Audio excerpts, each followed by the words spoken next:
Rebecca works in a large international company. One day, she comes back to the office from lunch and finds her colleagues extremely agitated. They hurry to tell the girl that someone knocked their HR manager out just an hour ago. The police have 3 suspects. Laura is an applicant. She says she was a bit angry with the HR manager. After all, he made her wait for ages, well past the time of her appointment. She stayed outside in the rain and probably caught a cold. And still, Laura says, I would never hit him. Plus, I'm too weak to do it. Gary, who works in the marketing department, claims he hasn't seen the HR manager since he arrived at work. He was having a meeting from the very morning till lunchtime. Jacob, from Research and Development, tells the police he rode his bike to a coffee shop to get his cappuccino. He's just come back. Who knocked the HR manager out?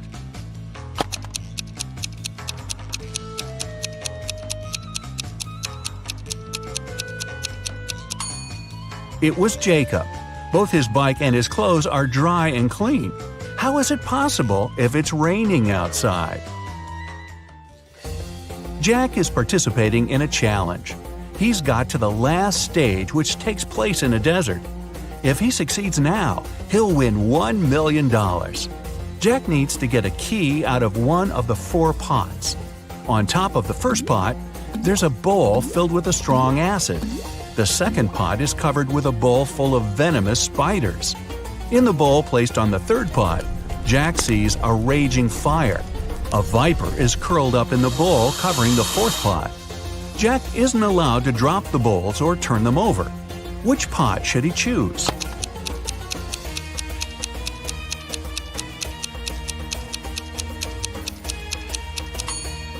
The guy should choose the third bowl. He can put the fire out with the sand and get the key. Jacob is the owner of a small IT company. Larry is his subordinate, exceptionally talented and just as forgetful. More often than not, he seems to be lost in his head. Such things as going on a trip out of the blue without notifying anybody is typical for this genius. Normally, the boss turns a blind eye to Larry's quirks. But this time, an important business meeting is about to start. Jacob needs the data Larry has been working on, but the guy is nowhere to be found. He doesn't answer his phone, so no one can reach him. 1 hour before the meeting has to begin, Jacob can't wait any longer. He switches on Larry's computer, but it's password locked. The man tries some random combination of letters and numbers, but of course it's wrong. Suddenly, a tiny window appears on the screen. In this window, Jacob sees what seems to be a riddle. Little, late, late. After puzzling over it for a while, the man types something in the window and sees the home screen. The computer is unlocked. What has Jacob written?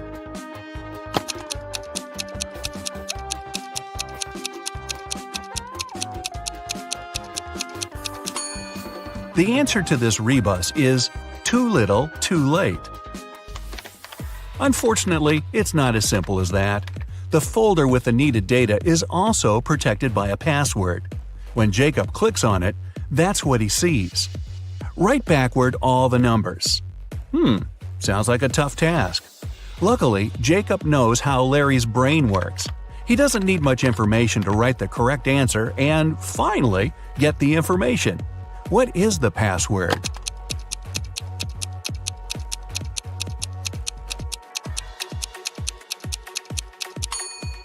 And there you have it. That's the phrase, all the numbers written backward. Camilla was terrified of dogs. One day she was jogging in the park and noticed a large dog sitting near the bench. It looked unfriendly. The leash attached to the dog's collar was 3 feet long. Camilla decided it would be safe to pass by if there was at least 7 feet of space between her and the pooch. But even being on a leash, the dog still managed to bite her. How come?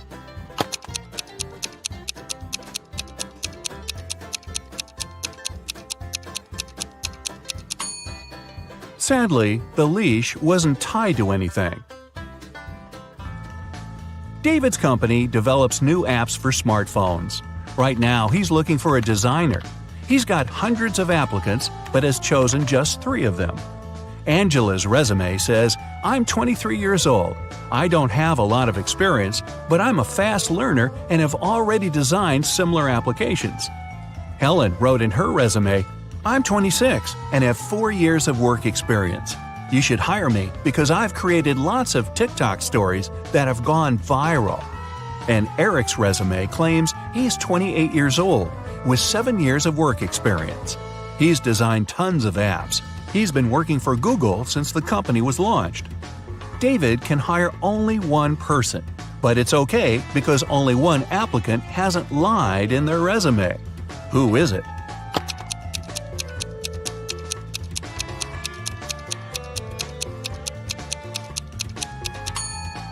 Eric has just 7 years of work experience, but Google was officially launched in 1998. There are no stories on TikTok, meaning Helen couldn't create them. David hired Angela.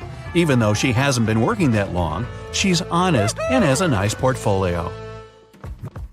Kevin, a security guard in an amusement park, finds a boy standing near a roller coaster. The kid says his name's Nick. He doesn't know where his dad is. Kevin takes Nick to his office and makes an announcement. Soon after that, 2 men show up at the door. The first exclaims, "We were in a cafe, but after eating my burger, I felt so sick I had to spend almost 20 minutes in the bathroom. When I got out, Nick wasn't around. I was so worried." The other man interrupts him. "We rode a roller coaster together. Then I told Nick to wait there and went to get us some hot dogs." Which man is Nick's father?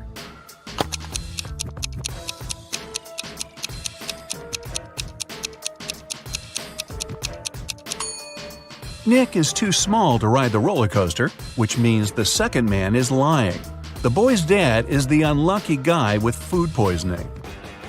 Aiden fell madly in love with a beautiful girl, Ella. He tried to spend all his time with her.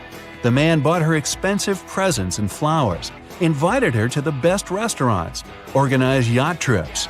They traveled the world, stayed in famous hotels, and went shopping for designer clothes. In less than a year, Aiden became a millionaire. How is it possible?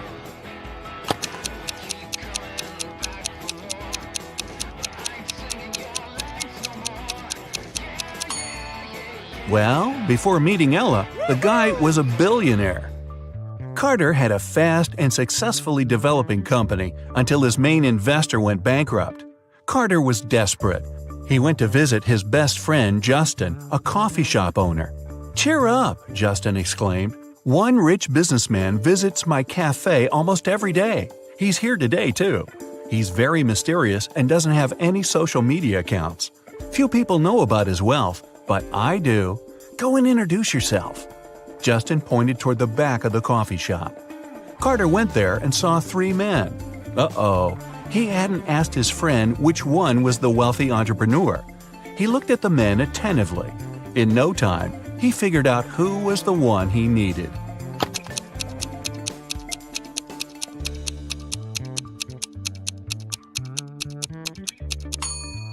It isn't the guy in the middle. He has a $1 store bag. The one on the right could be rich, but he's recording an Instagram story. And the businessman isn't active on any social media. This means the man Carter needs is on the left. Carter was right. The guy turned out to be a billionaire. He was impressed with Carter's business, but before signing the papers, he mentioned one condition. Carter had to prove he was prepared for all kinds of stressful situations. The man had nothing to do but agree to the challenge. After that, Carter was taken to a remote house and left alone. He was locked in a large room with no windows and 3 doors. Suddenly, the ceiling started to go down. At the same time, the room began to fill with water. Carter knew that behind the first door there was a powerful whirlpool that would take him under the surface in no time. The second door was hiding a school of vicious piranhas. And behind the third one, there was a deep pit with sharp wooden spikes at the bottom. Which door should Carter choose to save his life?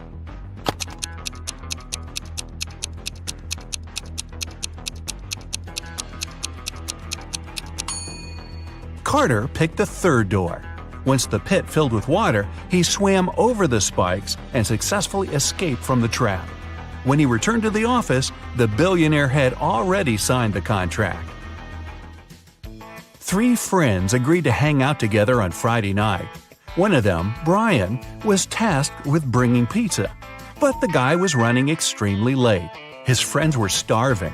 Strangely, Brian wasn't picking up their calls. But in an hour or so, he sent them a selfie. In the photo, he was standing next to his car. In the following message, he wrote he had run out of gas. He was at a gas station, tanking his car up. But his friends didn't believe Brian's excuses. Why?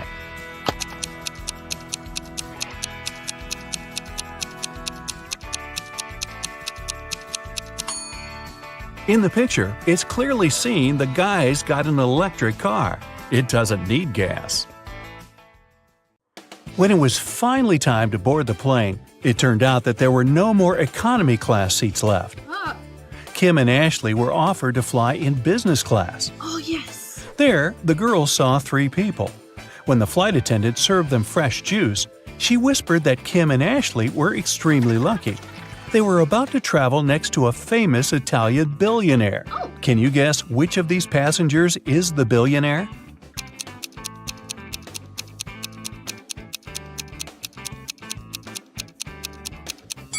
This glamorous lady is a good candidate, but it's very unlikely a billionaire would wear a 100% polyester coat.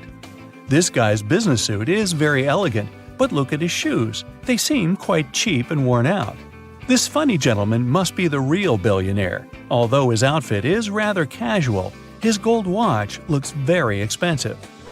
The glamorous lady began to chat with Kim and Ashley. She told them she had recently visited an exotic island with her friends. Then she showed the girls some pictures. When the lady went to the restroom, Ashley whispered to Kim, "This woman is a liar. She photoshopped this picture." Oh. How did Ashley know that?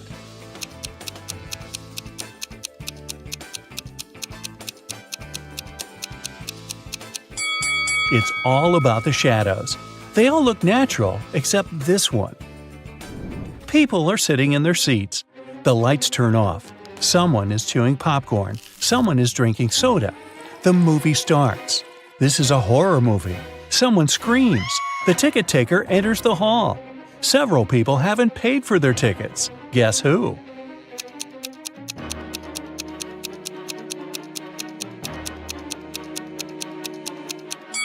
No one has a ticket here. Free entrance, the note pinned to the back door claims. Once, on a cold winter night, someone stole jewelry from a famous singer's house. The thief didn't manage to run far away because a police car was passing by. The burglar hid the bag with the jewelry in the snow and disappeared into the crowd. Detective Anderson managed to catch 2 suspects. Look at them and try to guess who robbed the singer.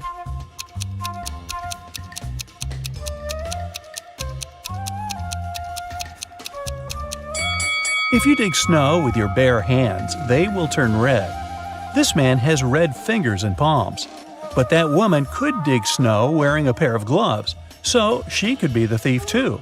But she wouldn't be able to run in such high heels.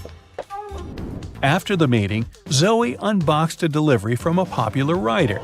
He sent Zoe his new masterpiece in secret. Zoe didn't say anything about this to her colleagues. But one of them was actually trying to steal the script. Can you guess who this person is?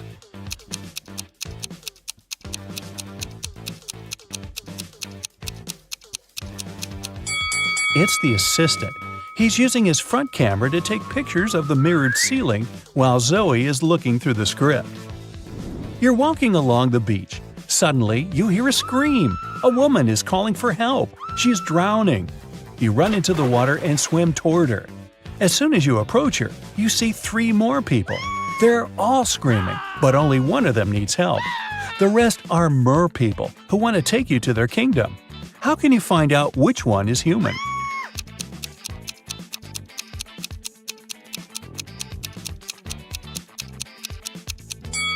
Dive under the water to see who has a fishtail. Richard likes abandoned buildings and old castles.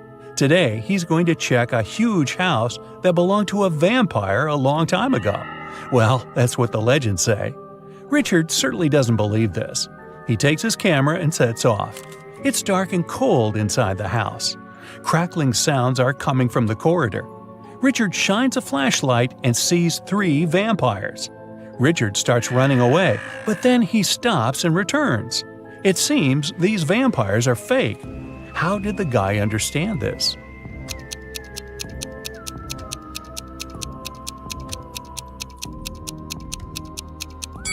There's a mirror on the ceiling above the first vampire, and he gets reflected there. The second vampire has no fangs. The third one? Uh-oh, he seems to be real. Better run. Now, Richard wants to visit an abandoned hospital. There are rumors that werewolves live there. Richard is sure it's a myth. He's walking around dark hospital wards all night, but finds nothing. He's about to leave, but 4 men block the exit. They are howling and growling. Which of them is the real werewolf?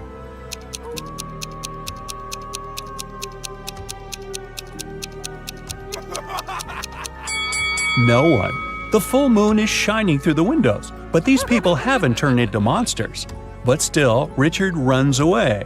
It seems these guys are really crazy. A rich man comes to an exhibition of modern art. He's going to buy a new painting for his collection. The owner of the exhibition shows him 3 works of different artists. In the first picture, there's a green triangle with a sunflower in the middle. The second painting is of a tiger taking a selfie on its phone. In the third picture, there's a flying house. The collector is sure that one of the paintings is fake. Which one?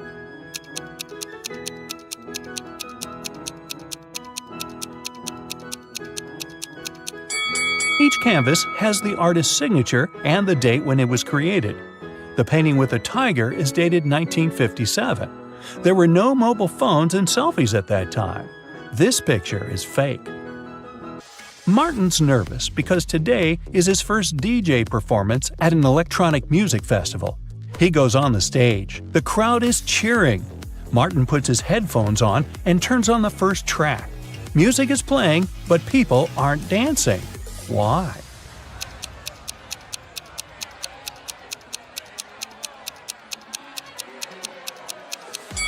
The music is only playing in the DJ's headphones. Martin hasn't connected the wire to the speakers, see? Jack is walking through an ancient, abandoned city in the desert. Treasure is hidden somewhere here. Jack checks the map and finds the right place. He starts digging. 6 hours later, exhausted, he hits something with a shovel. It's a chest. Jack pulls it out of the ground, rips off the rusty lock, and opens it. The chest is filled with ancient gold coins. Each of them costs hundreds of thousands of dollars. Now Jack is incredibly rich. But he shouldn't be happy because all the coins are fake. Why is that?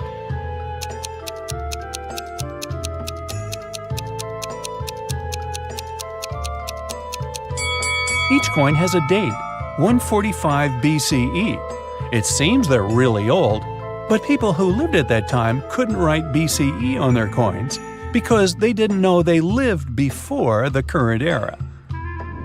A university professor enters a lecture hall where his colleague, an elderly teacher, is giving a lecture on quantum physics.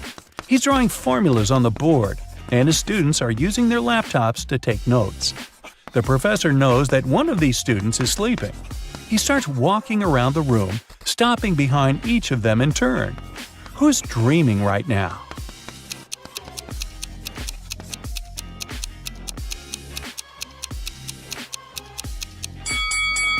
Almost all of the students are writing the formulas down in their laptops, except that one. His screen is off. That's because he's fallen asleep. Detective Anderson is chasing a robber dressed in a tuxedo. Suddenly, the criminal runs inside a huge hall. All the people there are formally dressed. Help Detective Anderson find the suspect among them.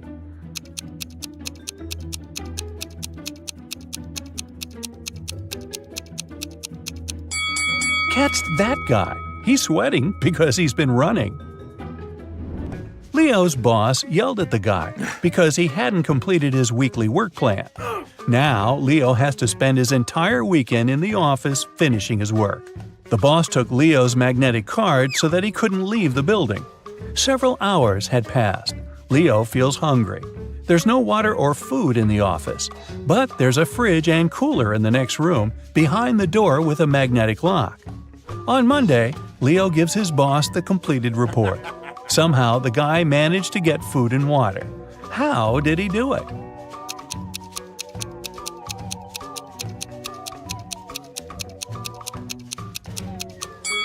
Leo just went to the refrigerator and got himself some food.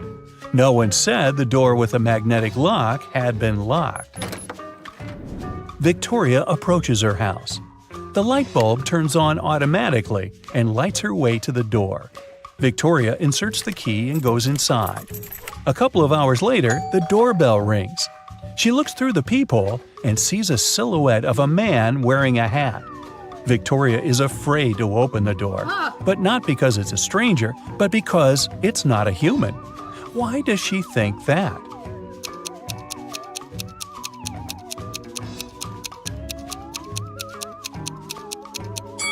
The light sensor didn't work, so there's no physical body outside. There's a huge airplane hangar on the edge of the desert. Pilot Tyler steps inside and notices a cat sleeping near the ceiling on one of the beams. Tyler decides to save it. There are no stairs and nothing else that can be used to get there. The only thing Tyler sees is a large puddle of water on the floor. How did the cat get there?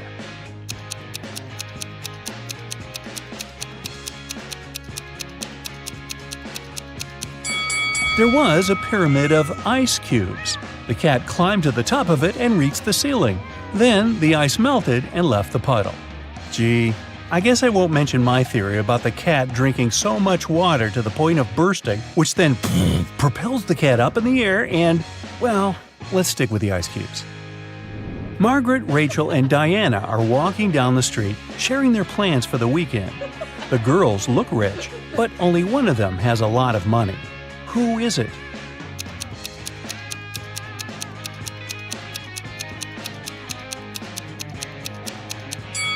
It's Margaret. You can notice the key to a Ferrari in her bag. Rachel had been dreaming of becoming a famous actress. Finally, her dream was about to come true. A famed talent agency had invited Rachel for an interview. She arrived at the office to meet her new agent early in the morning. Hello. There were 4 people in the conference room.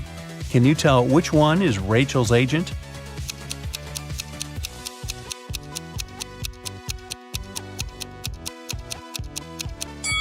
This guy is the only person who doesn't have an employee badge, so he's probably a guest too.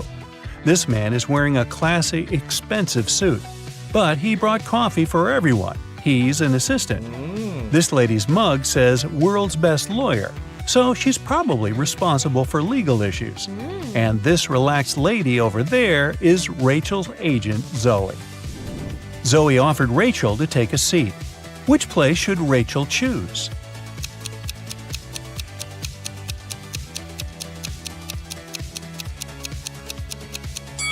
This chair is missing one leg. Someone has spilled coffee on this chair. It has written "The Boss" on the drink in this cup and left it on the table next to this chair. And someone has left a sweater on this chair. So Rachel has only one option. Here it is. Hey! In this video, I'll show you fast food logos, and your task will be to recognize them. Sound good? Let's go! You'll get 1 point for each correct answer. Keep track of your score. At first, you'll see 2 logos. One is real and one is fake. You have to find the real one. Let's start out easy. Where is the real Subway logo?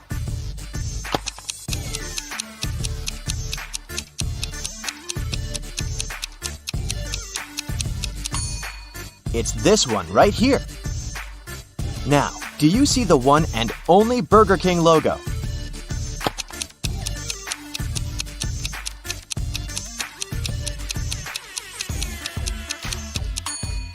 It's the one on the right. Next up, Taco Bell. What's your call?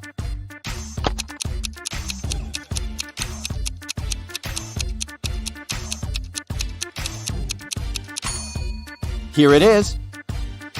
Donut King logo. Which one is it?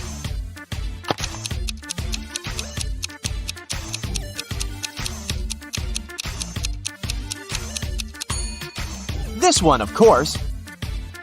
Okay, Pizza Hut. Where is the real one?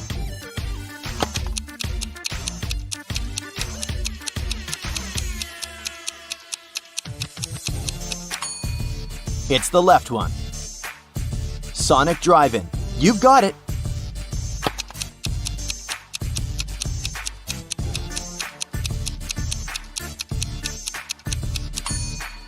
That's the one. Everyone's favorite ice cream, Baskin-Robbins.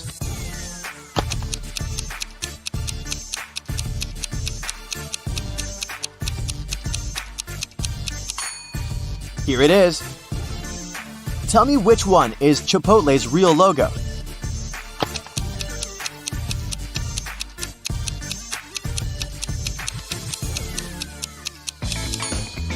It's this one. And now it's A&W's turn.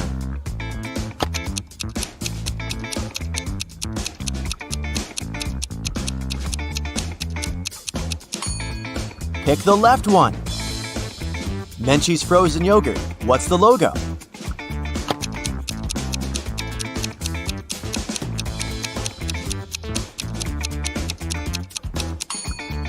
It's the right one. What about Boost Juices? Where is the correct logo?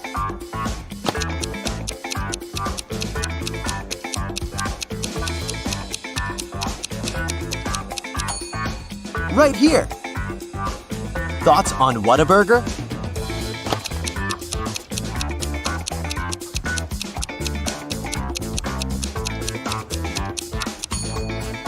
This is the one. A bit harder to figure out, but I believe in you. Jamba Juice.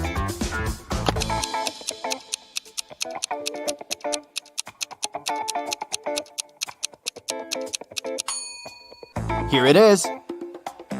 What about Taco Cabana?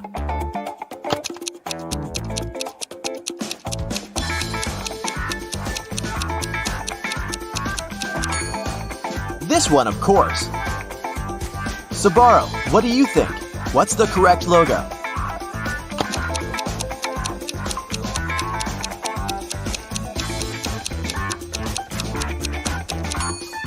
It's the left one. Next up, Taco Tico. What do you say?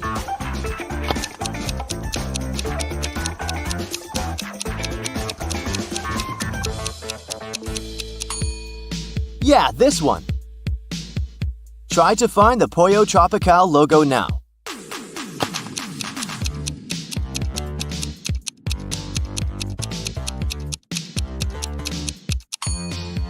Now that's the one. Back to ice cream. Where's the Cold Rock Ice Creamery logo?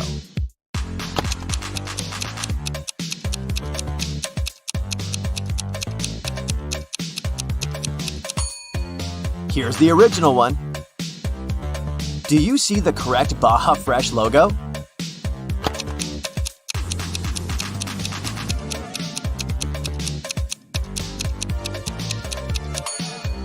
Pick the left one. Tutti Frutti Frozen Yogurt. What's the correct fruit arrangement on the logo?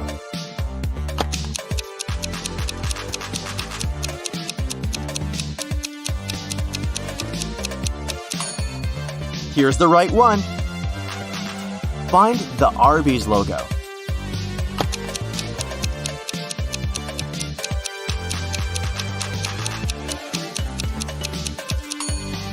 It's the one on the right. Another one for you, the Cheesecake Factory. Which one?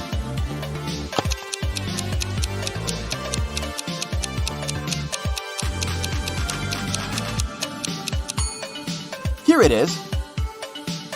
Will you know what the right logo for Golden Corral is?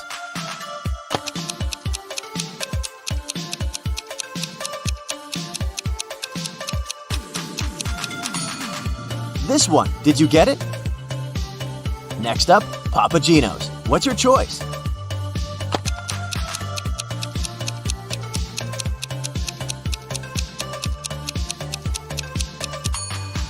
It's the left one. Now pick the correct Bojangles logo.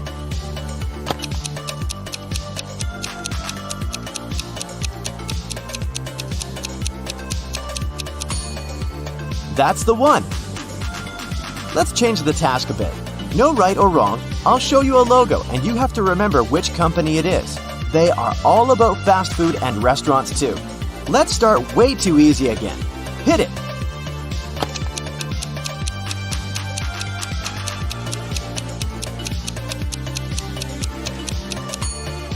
McDonald's, of course. What are your thoughts? What is this logo?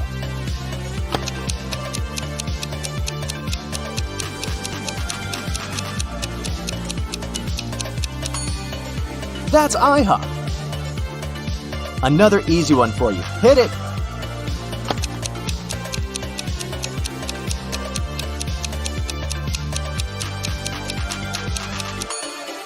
Dunkin' Donuts. What do you think about this one?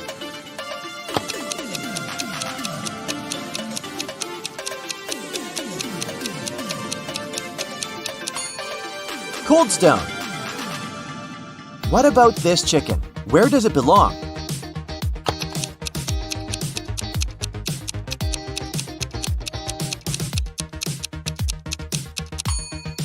Nando's.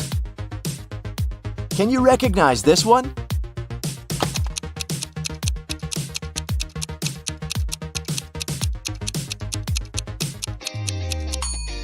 It wasn't too hard. White Castle. What about this frame? It's a very famous place.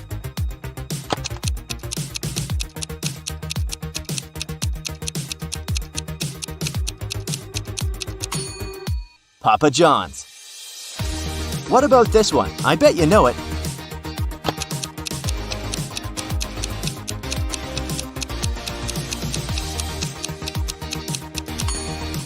Dairy Queen.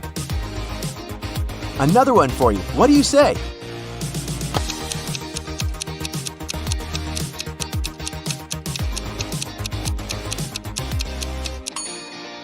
Del Taco. Do you know where this smiling star comes from?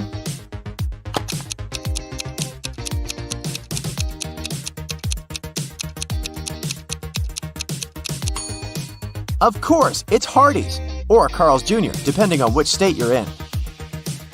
Here comes the apple. You know it.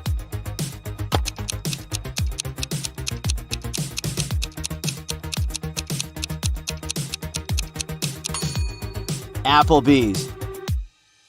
Let's make it a bit more complicated for you. What is this brand?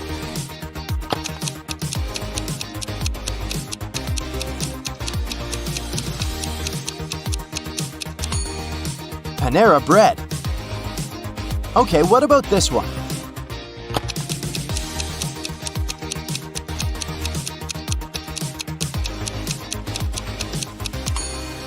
Jack in the Box.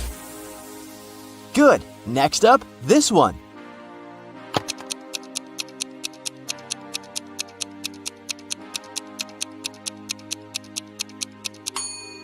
That's Fazoli's. Did you get it right? Now, try to focus and tell me what you think.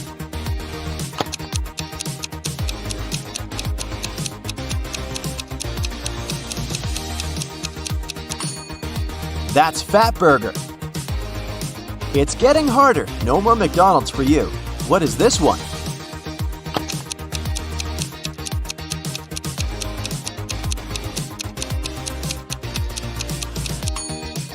Wingstop. Bingo! What do you say here?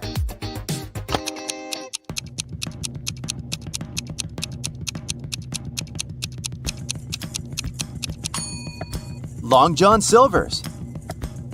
It might be hard to recognize, but you definitely know it. What is it?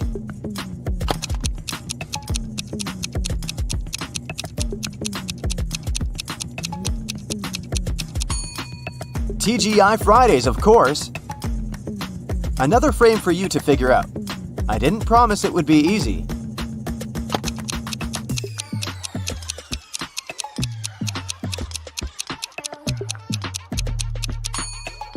That's Cinnabon.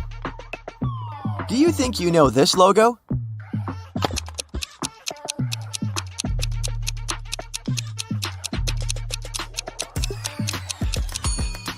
El Pollo Loco. What about this one?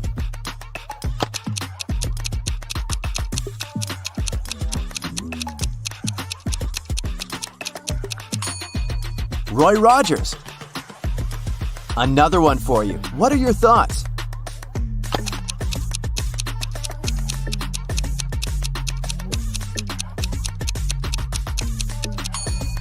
It's Johnny Rockets.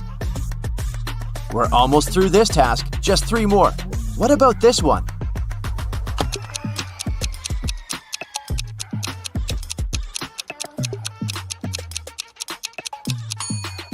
It's Denny's.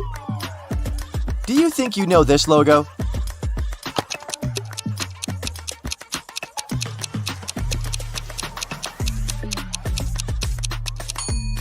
It's Captain D's Seafood. Last one for this task. What's your call?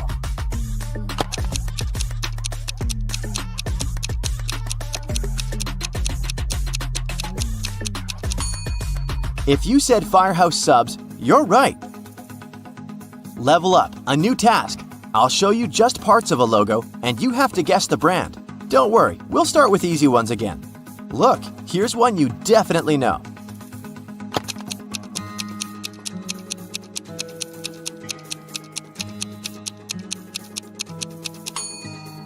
Wendy's, of course. See, not that hard. Yet. What about this one?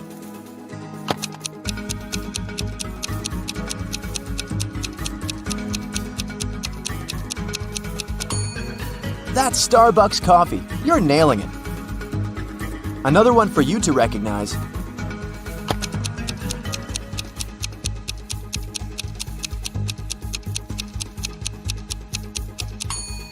KFC, of course. Do you recognize this face?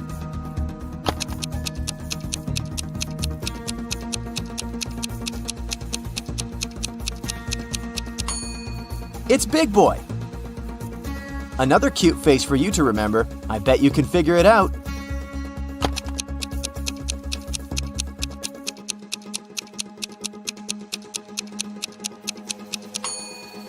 It's Bubba Gump. This one's easy. Hit it.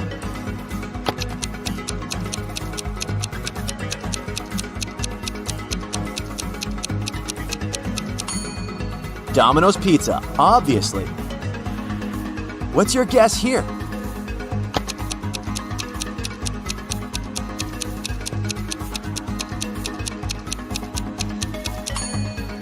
That's Chuck E. Cheese. What does this stand for? Any thoughts?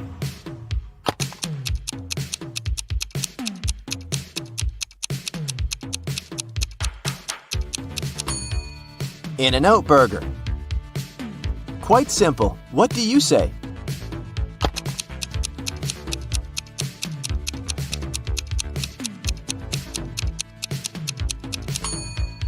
This is Panda Express, that famous Chinese food chain. Concentrate and you can guess it.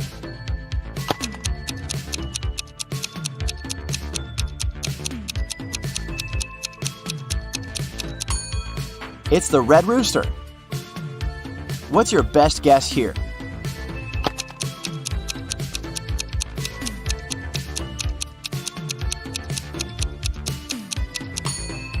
Little Caesars. What about this cactus? Where is it from?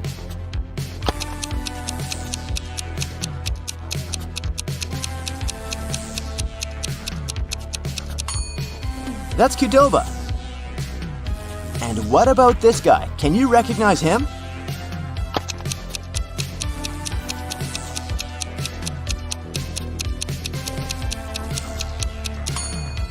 Hog's Breath Cafe.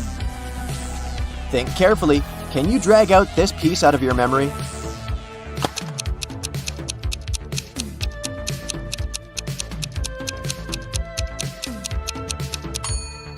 Orange Julius. What's this one, in your opinion?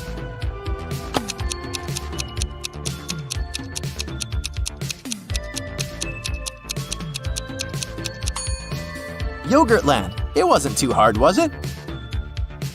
Moving on. What's this supposed to be?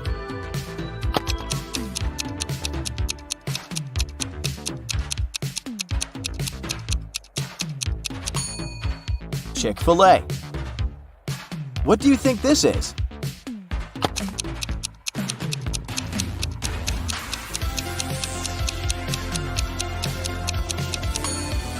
Auntie Anne's.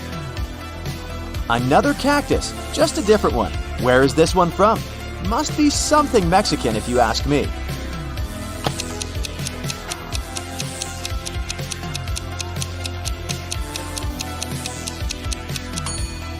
Taco time. What about this one?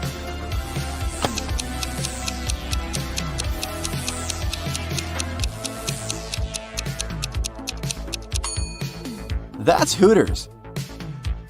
Do you recognize this curl?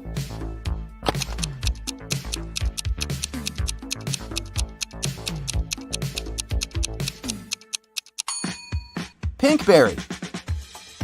Any ideas here?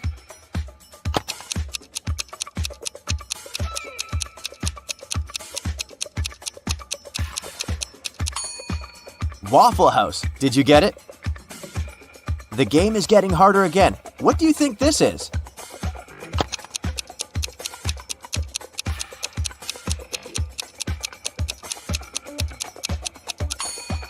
Buffalo Wild Wings. Another part of a logo for you to recognize. What's your call?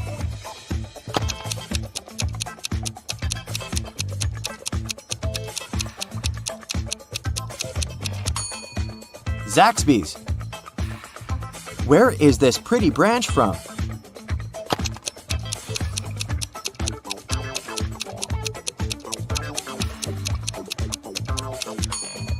It's Olive Garden.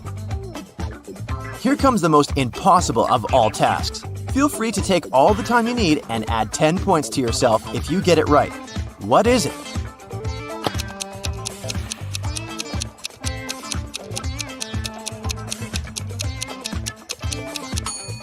Five Guys Burgers and Fries. So, what's your score? Let me know in the comments. Nelly is approaching a picturesque field. She's carrying a package. If she doesn't manage to open it before reaching the field, she won't survive. Can you guess what's in the package?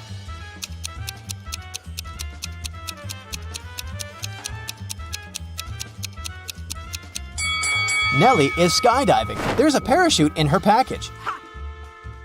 After a safe landing, Nelly decides to take a walk in a sunflower field. Can you help her spot 3 odd things about this area?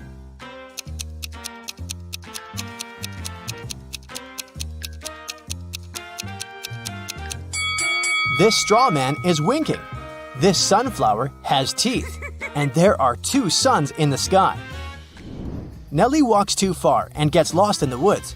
She wanders around for a while and meets 4 guys sitting on one big tree. Can you help her rank them in order of foolishness?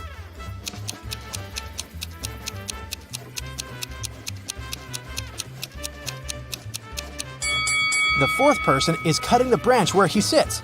So, he's the silliest. The first person is sitting on the branch that will soon be cut by the second guy. So the first person is the second most foolish.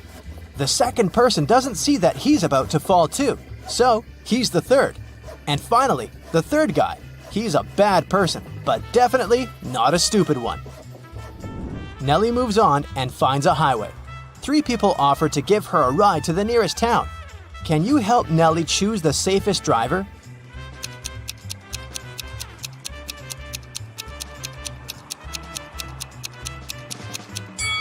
Take a look at this guy's car. Its tires are flat, and there's a puddle of engine oil spilled out of the car.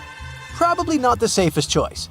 This beautiful lady and her car are both translucent because they're ghosts. As for this gloomy trucker, he looks pretty reliable. Yeah. Nelly enters a local coffee shop and meets 2 ladies. Both ladies tell her that they are daughters of a famous billionaire. Can you guess who's lying?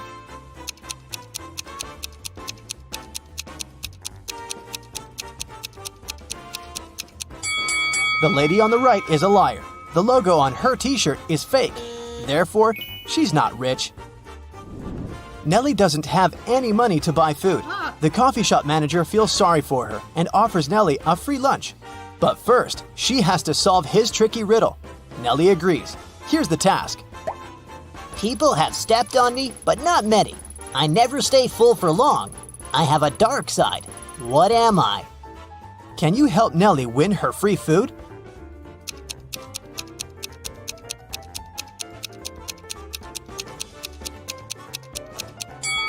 The correct answer is the moon. Nelly is eating and looking through the pictures hanging on the wall. Suddenly, she sees something weird. Can you spot any odd details too?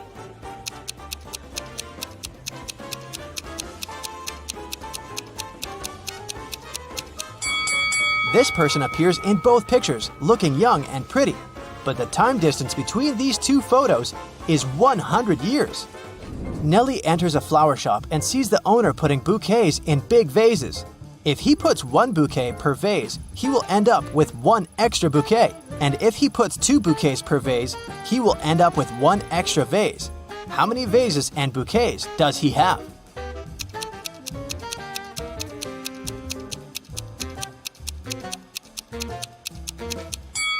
He has 3 vases and 4 bouquets. The flower shop owner offers Nelly a job. He has just received a delivery. There are 3 boxes labeled red roses, white roses, and red and white roses. Each box is labeled incorrectly. Nelly has just one chance to pick up a flower from any box and then label the boxes correctly. Can you help her accomplish this task?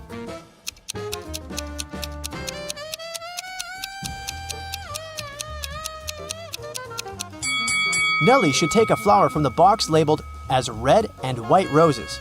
Since they're labeled incorrectly, this box should contain either red roses only or white roses only.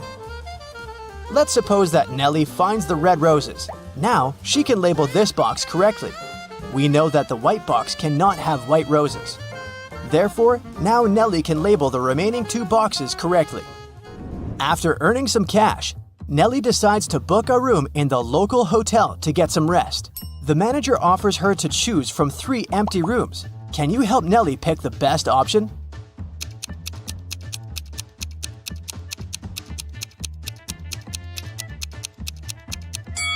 There are cracks in the window glass in the first room. Very unsafe. And there's a zombie hiding under the bed in the third room. So, Nelly should choose the second one. Nelly locks herself in the room. She opens the window and stands nearby, breathing fresh air. Suddenly, she throws something out of the window. Nelly passes out very soon after doing that. That's a mystery because she's perfectly healthy and nobody did anything to her because the door is locked. Can you find any logical explanation for what happened here?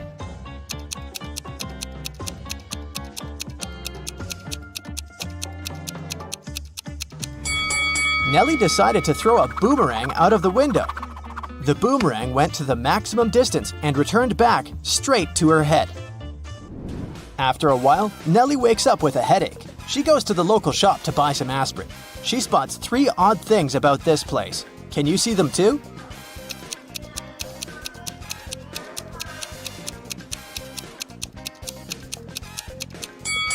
There's corn on the shelf along with napkins and toilet paper. The announcement offers an 800% discount.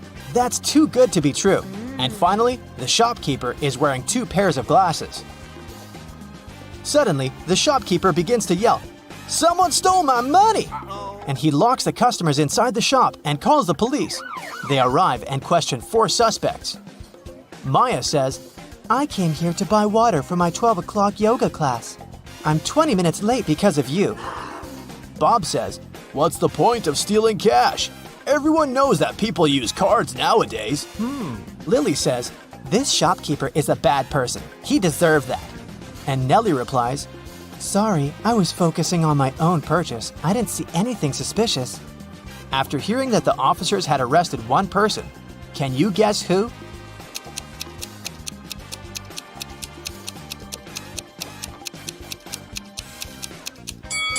Maya, take a look at the clock on the wall. It's only 10 a.m. She's not late, therefore she's lying. Nelly is walking down the street. She sees a cozy garage sale organized by Miss Green. The fixed price for any item is only $1. Amy buys an old dress. Phil takes this beautiful antique vase. and Vivienne purchases a shabby vintage suitcase.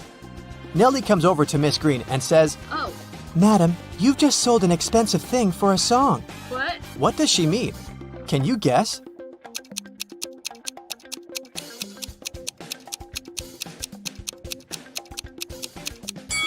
Vivienne lifts this suitcase quite easily, so it's probably empty. And besides, it has holes in the bottom. Therefore, it can't be precious. This vase isn't antique. It has a sticker from a dollar store. Although this dress is dirty and torn, it has a large, expensive brooch pinned to it, so many gemstones can't cost just $1. Nelly asks Miss Green if she can use her bathroom. Miss Green says, Sure, it's at the end of the corridor. Nelly is walking down the corridor and confuses the doors. Nelly ends up in this messy kitchen. The door won't open. Can you help Nelly find a key?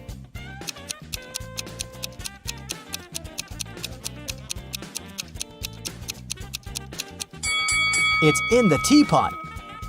And Miss Green enters the kitchen and tells Nelly, I'm a witch, young lady, and I'm gonna give you a gift if you manage to solve my riddle. Oh, yes. Nelly agrees. Here's the task. It starts with T, it ends with T, and it's full of tea. What is it? Can you solve this mystery?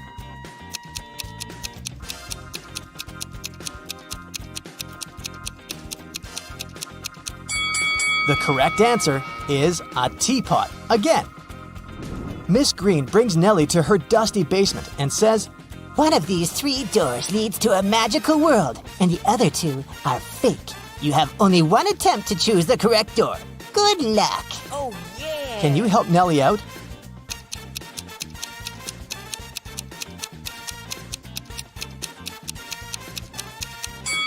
She should choose the 3rd door. Take a look at the floor.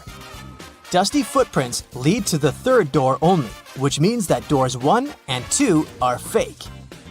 Nelly opens the 3rd door and enters an enchanted forest. There are 4 ways to cross it, but all 4 passages are pretty dangerous. A hungry dragon is waiting for her on the first route. A massive fire is burning all over the 2nd path. And the 3rd path is basically a windowless tunnel. And the 4th passage is full of scorpions and snakes. Can you help Nelly choose the right path?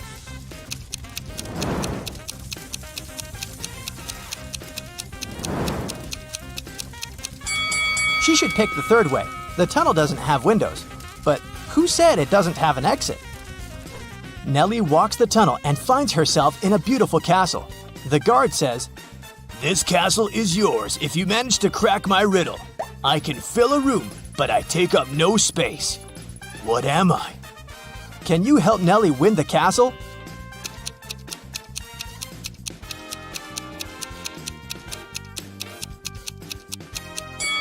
The correct answer is light. Let's see if you know cars well. Starting with logos, I'll show you 2, and you'll have to find the correct one. I'm starting with something too easy. All right, what's the correct Audi logo?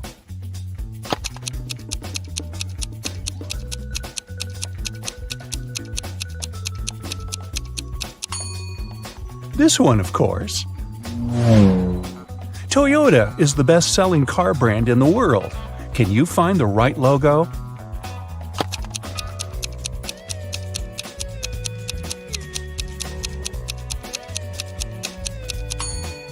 Yes, of course, it's this one. Let's move to Ford. Where is it?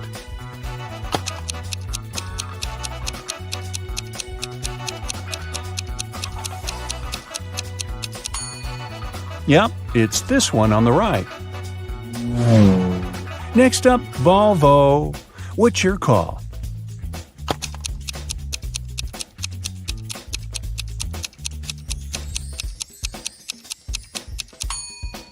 Yes, it's this one. Moving on, BMW. By the way, the logo depicts the flag of the German state Bavaria, the home state of BMW cars. So, which one is it?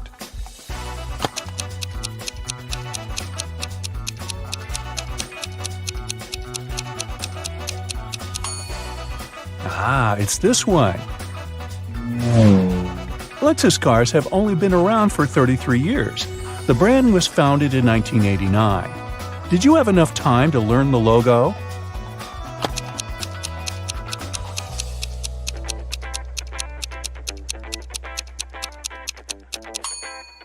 Here it is. Now, initially, the Peugeot company was founded as a coffee mill back in 1810. Since 1886, they have been making cars that don't smell like coffee. So, what's the correct logo?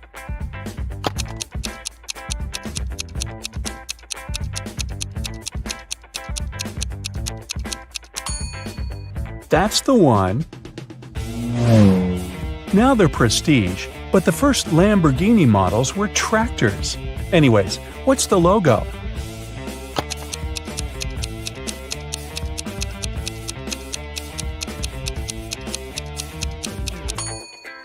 Here it is.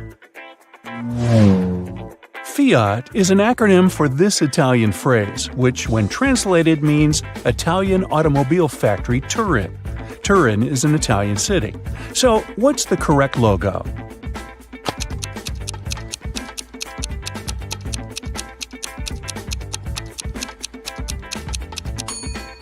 That's the one.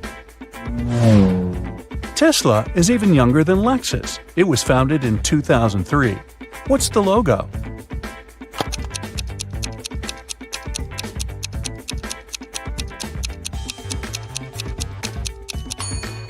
It's this one. Now, can you find the correct logo of Alfa Romeo?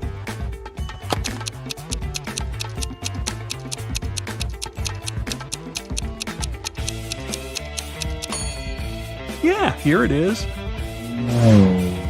What about Dodge? Can you recognize it?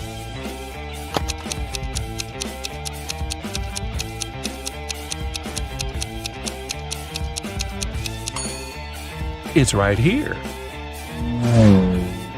Ford founded the Mercury brand, and it's 83 years old. It's not the most well-known car brand, but can you find the correct logo?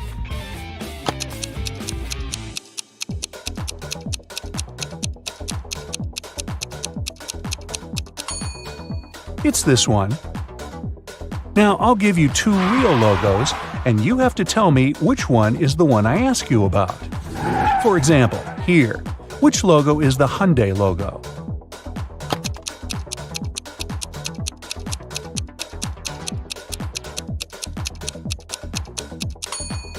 It's this one on the left. The one on the right is Honda. Here are two more. Which is the Chevrolet logo?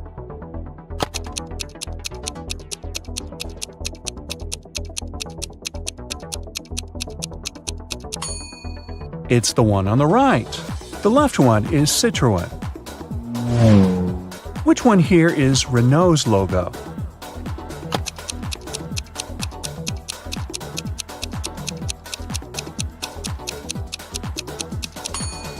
The right one. The left one is Mazda. Now, which one is Subaru, left or right?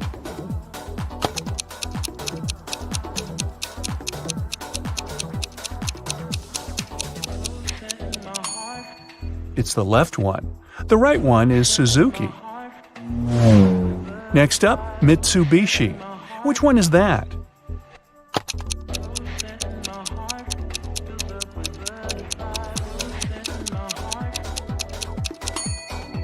The left one. The right one is Opel. Daewoo is a South Korean brand. Which one is it here?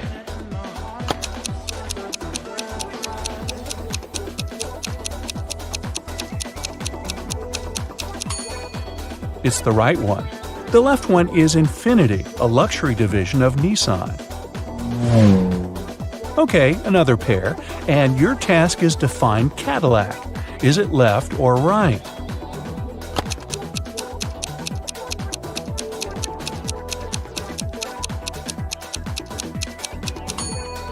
It's the right one, and the left one is, of course, Porsche.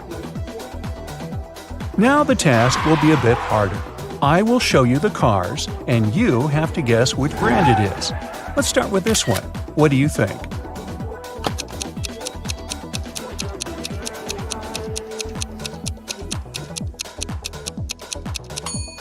That's Lamborghini. Yeah, I told you they were making tractors.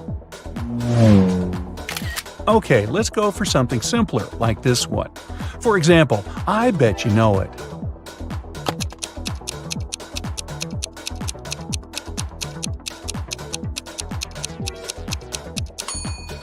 That's a Tesla, of course.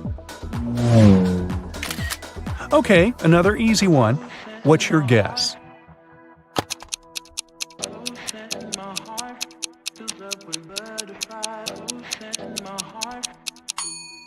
That's a Jeep. Can you recognize this one?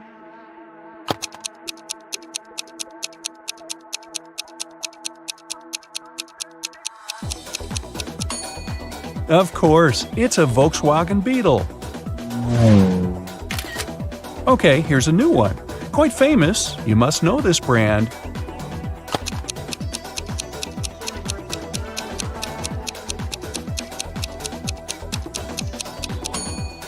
It's a Bentley. I have two of those. No. The most common car brand in the world. Which one?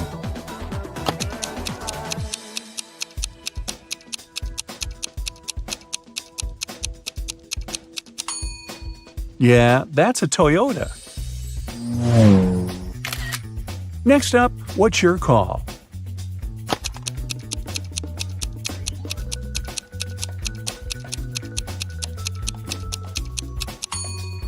That's Mercedes. Quite fancy. What car brand do you think it is?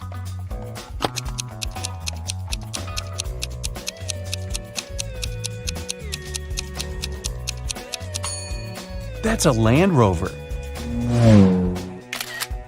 That's the world's most expensive car in the world. So, what do you think?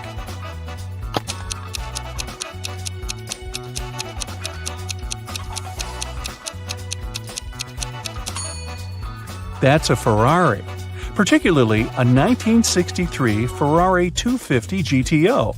It costs $70 million, not counting the gas you'll need. Okay, now I'll show you some logos, and your task is to guess the car brand. Easy? Let's go. Starting with this one. What is it?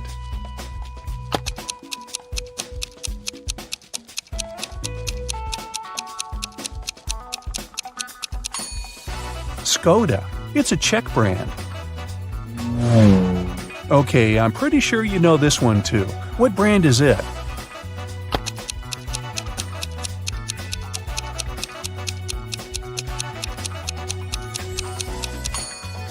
That's Nissan. Okay, now off to more expensive cars. Do you know this one?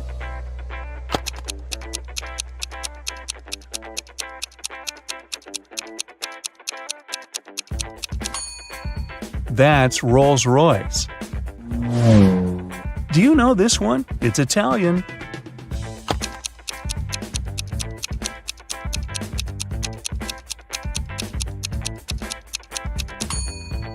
This is a Maserati logo. Vroom, vroom. That's a luxury Honda. What's your guess?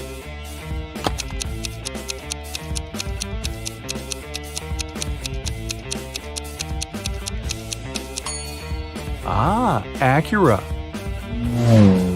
Okay, here's a cutie. You for sure know it.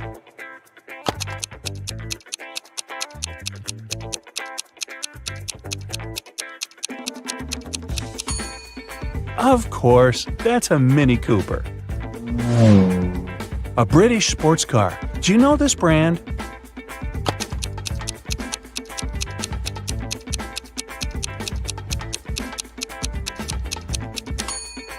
That's Aston Martin. Another easy one for you. We talked about it today.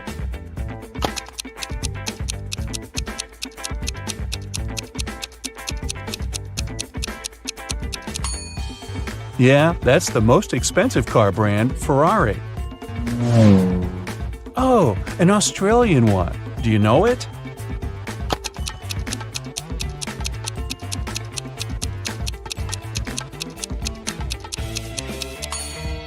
That's Holden, and it was founded in 1856, so quite old.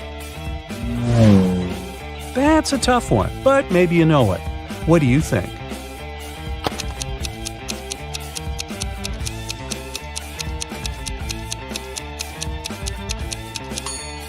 Daihatsu. It's a Japanese brand. Now, the most hardcore part for real pros. I'll show you cars from the inside, and you have to guess the car brand. Do you think you can manage it? Let's see. Here's the first one. What's your call?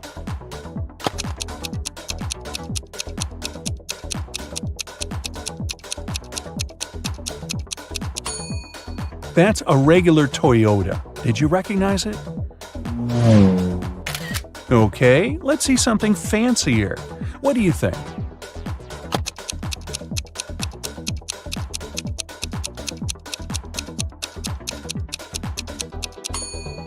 That's Mercedes-Benz.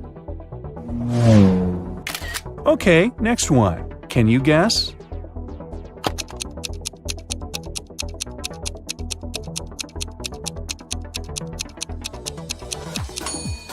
That's the interior of Lincoln Aviator. Yeah, I know, it was pretty impossible. I warned you it'd be hard. Try this one.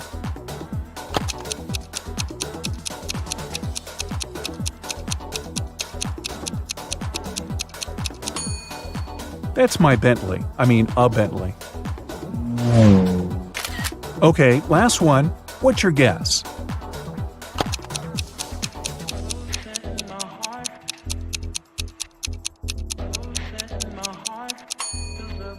It's a Jaguar Land Rover.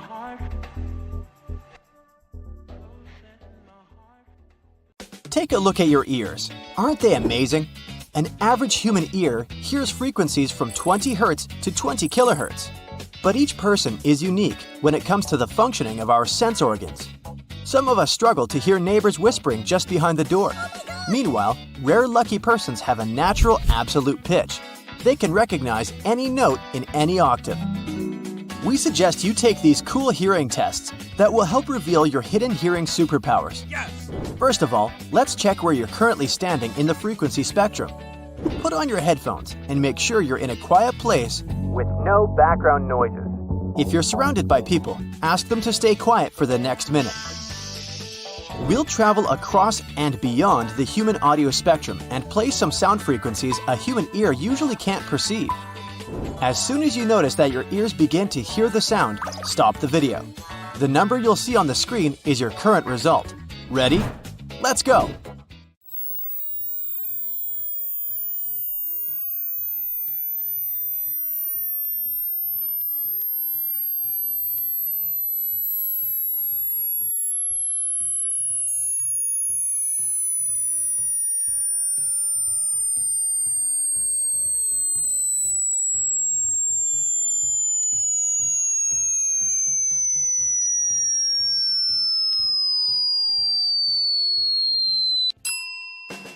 Great job! Well, are you surprised by the result?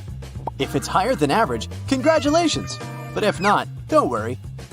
The older people get, the harder it becomes for them to hear high-frequency sounds. This may reduce the ability to hear bird songs and even some consonants like S, H, or F. If the result is very bad, try this test again. Chances are that your headphones can't play the invisible frequencies properly. Or maybe the sound was off at your computer. But if you're perfectly sure that your gadgets are fine, perhaps it would be wise to see a doctor and check your hearing. Now you know your hearing's range. But guess who can hear beyond these limits? Bats, pigeons, elephants, dogs, dolphins, and some other animals.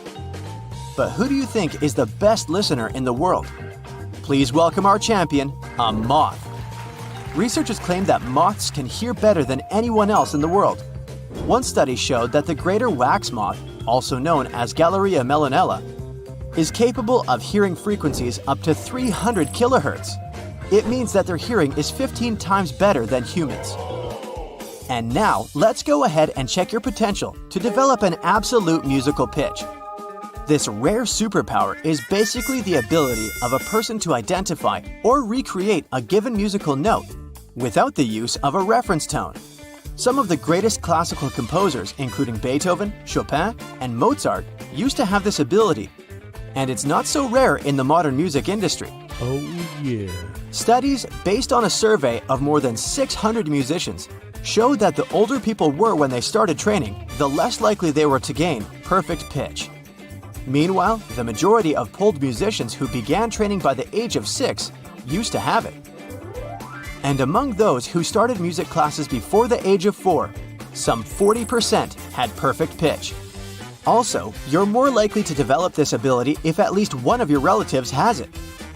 So, are you ready to challenge your ears? You're gonna need to put on your earphones once again. Take a deep breath and don't forget to count the right answers. Here's a small version of a classic piano keyboard. Let's go ahead and refresh your memory. This is what the 12 notes sound like.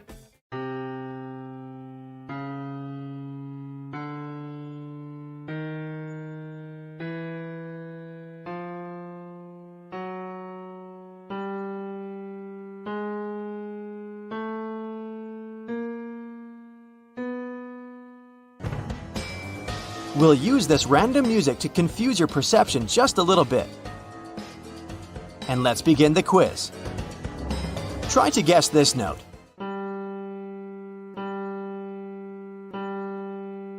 Well, any ideas? It was G. What about this note?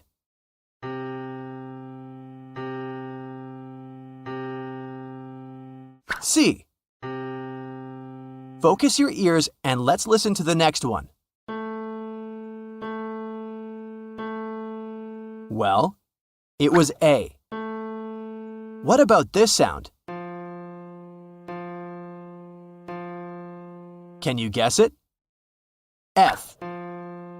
Let's go ahead and recognize this note. A once again. And what can you say about this one?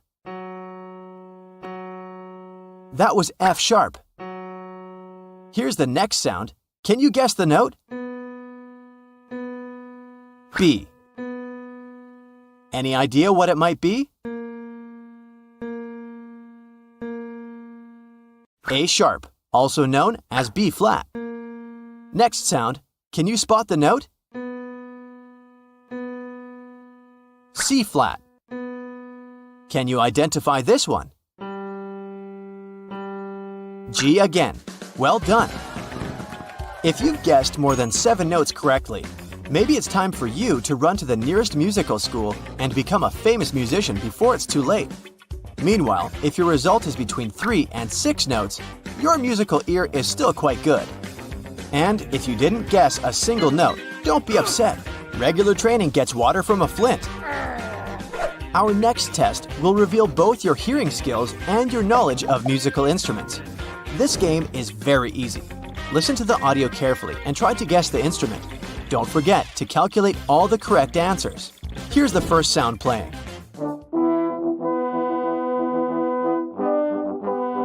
Does it seem familiar? What do you say? It's a French horn playing. What about this melody?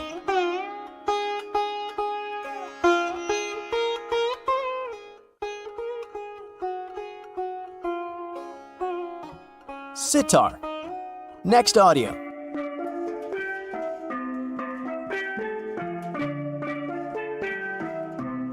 Any ideas? Steel pan. What about this one?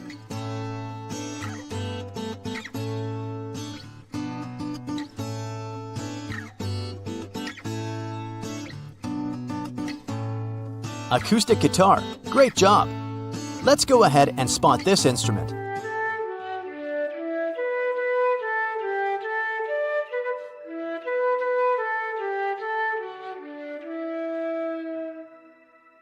It's a flute. Next audio. Does it sound familiar?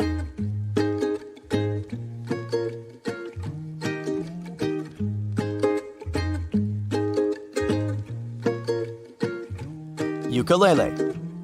Let's explore this mysterious sound.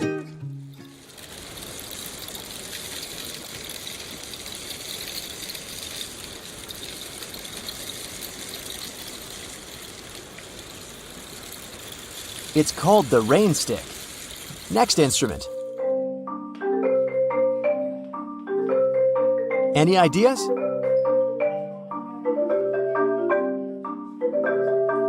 Marimba. Here's the next melody.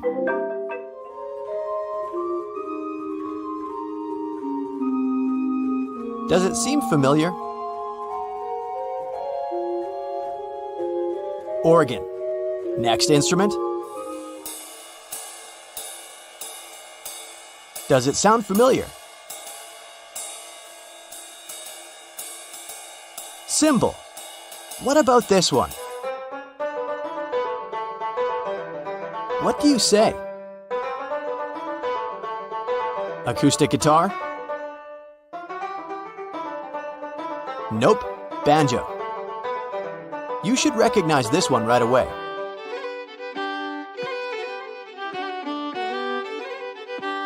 Any ideas?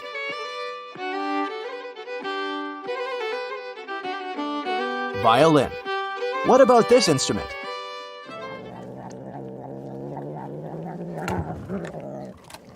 What do you say? Just kidding, it's the sound of a purring cat. Let's go ahead and investigate this audio.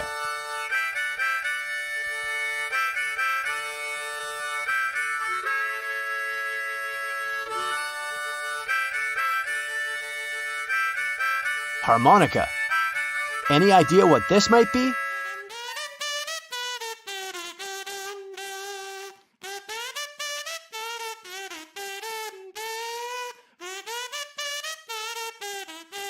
Kazoo. It looks like a funny little whistle. Next instrument.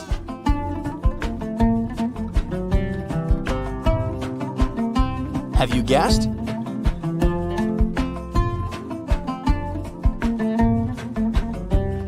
It's a lute. What about this one?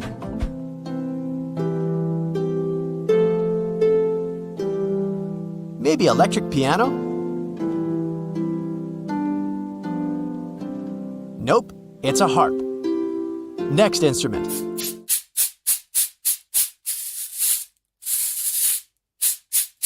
Any ideas?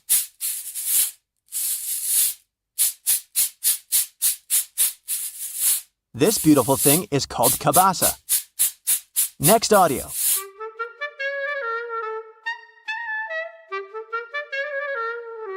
Does it sound familiar?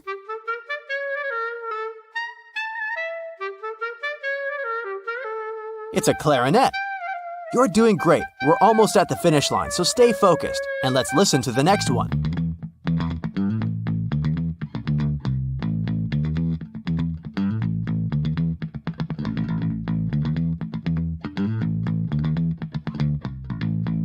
It's a bass guitar.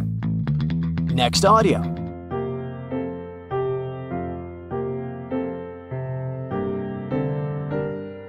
Does it sound familiar?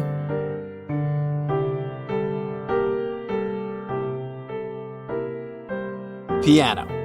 What about this instrument?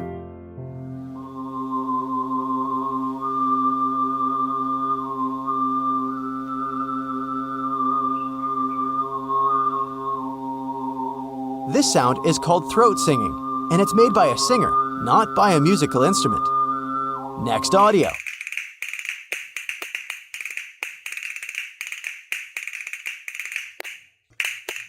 Have you guessed?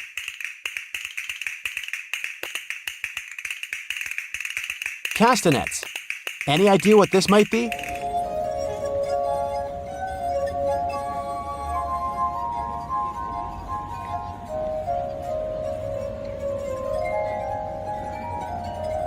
This is the sound of water glasses. And finally, can you spot this instrument?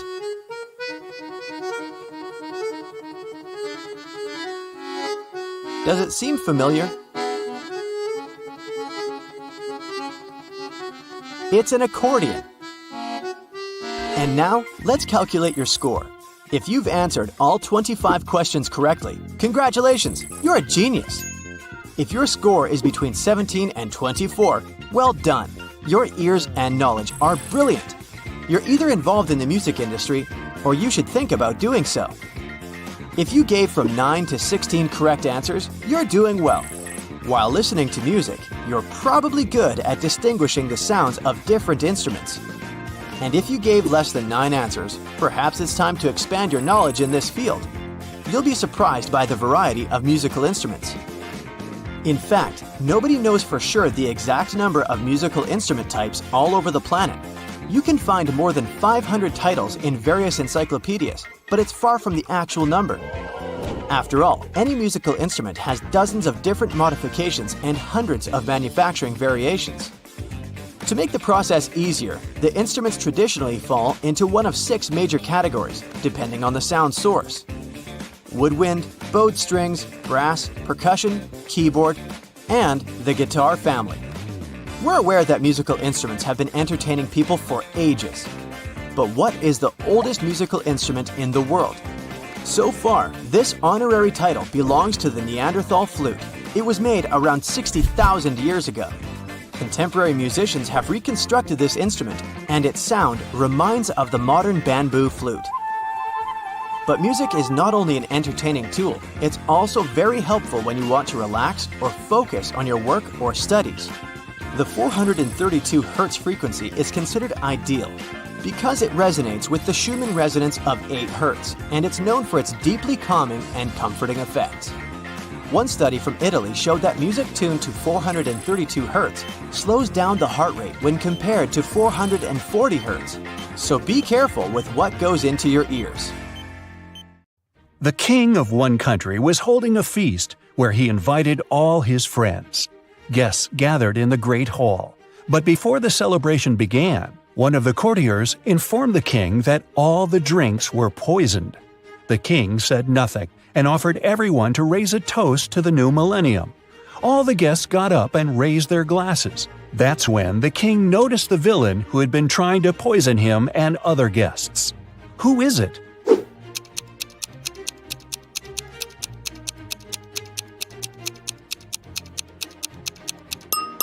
The guy over there is holding an empty glass. He knows the drinks are poisoned, so he hasn't poured anything in his glass. Once, on a cold winter night, someone stole jewelry from a famous singer's house. The thief didn't manage to run far away because a police car was passing by. The burglar hid the bag with the jewelry in the snow and disappeared into the crowd. Detective Anderson managed to catch 2 suspects. Look at them and try to guess who robbed the singer.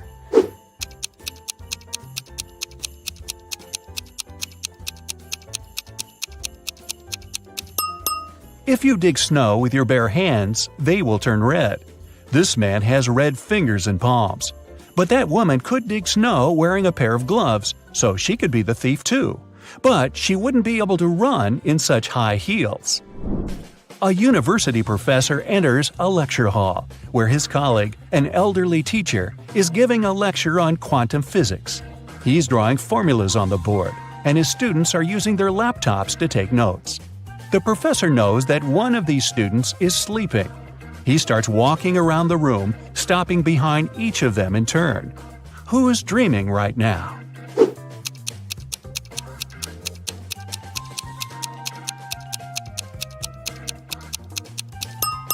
Almost all the students are writing the formulas down on their laptops, except for that one. His screen is off. That's because he's fallen asleep. Detective Anderson is chasing a robber dressed in a tuxedo. Suddenly, the criminal runs inside a huge hall. All people there are formally dressed. Help Detective Anderson find the suspect among them.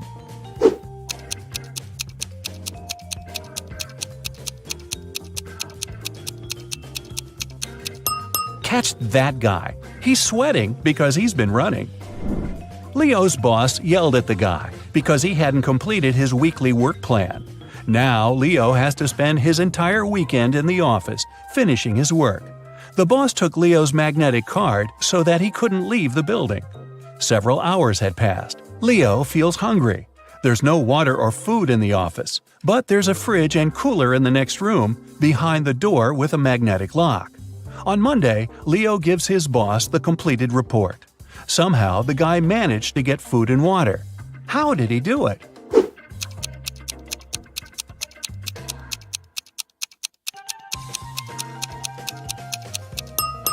Leo just went to the refrigerator and got himself some food.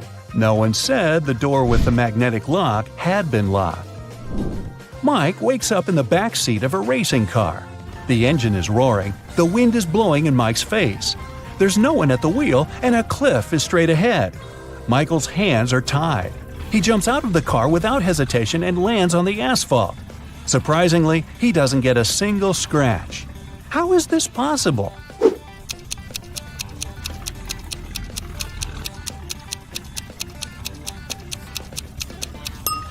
The car isn't moving, just its engine is running. Victoria approaches her house. The light bulb turns on automatically and lights her way to the door. Victoria inserts the key and goes inside. A couple of hours later, the doorbell rings. She looks through the peephole and sees a silhouette of a man wearing a hat. Victoria is afraid to open the door, but not because it's a stranger, but because it's not a human. Why does she think that?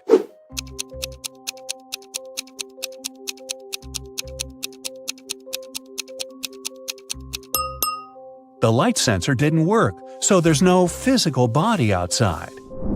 There's a huge airplane hangar on the edge of the desert.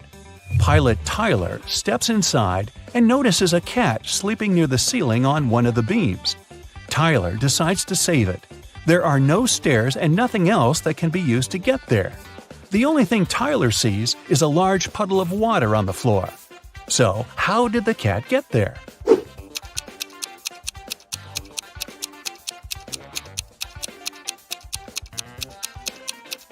There was a pyramid of ice cubes. The cat climbed to the top of it and reached the ceiling. Then the ice melted and left the puddle. Margaret, Rachel, and Diana are walking down the street, sharing their plans for the weekend. The girls look rich, but only one of them has a lot of money. Who is it?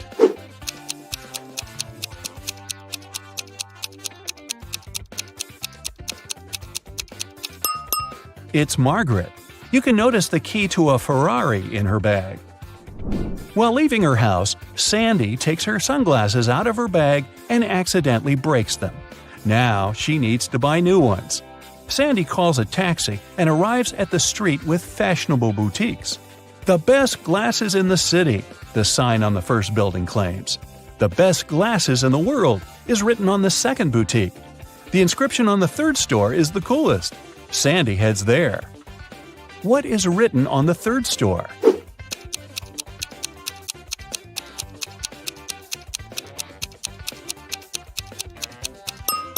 The best glasses in this street. Johnny is going through his bills. $50 for electricity, $39 for water, $70 for a bag, $448 for a new phone, $52 for dinner at a restaurant, $589 for a computer, $637 for a room in an expensive hotel. He has received a $978 bonus at work, but he also needs to buy a new fridge for his mom, and it costs $798. John has to leave soon, but he wants to know how much money he'll need. How can he calculate it quickly?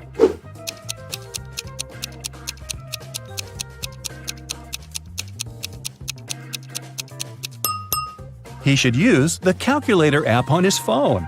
The simplest answer is often the right one. Detective Anderson investigates the case of missing purebred puppies. He has a list of 3 suspects.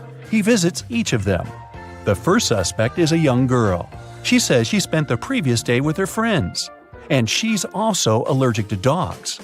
The second suspect is an elderly man. He says he hasn't left the house for the last few days.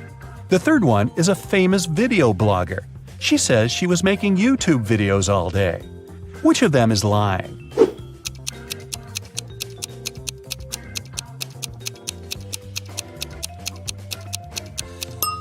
The first girl. She says she's allergic to dogs, but there's a bowl and some dog food in her kitchen. Peter works as a top manager at a huge insurance company. Today, his boss ordered him to fire 3 employees. Peter doesn't want to get rid of someone just like that, so he comes up with a test. He invites all 3 candidates for dismissal and asks them to write down why they should stay in the company. The first employee writes that he's helped the company earn $100,000. The second guy reports that he's found 10 new clients, increasing the company's profit by $200,000. Using some illegal schemes, the third employee has earned $300,000 over the past quarter. Who should Peter fire and who should he keep?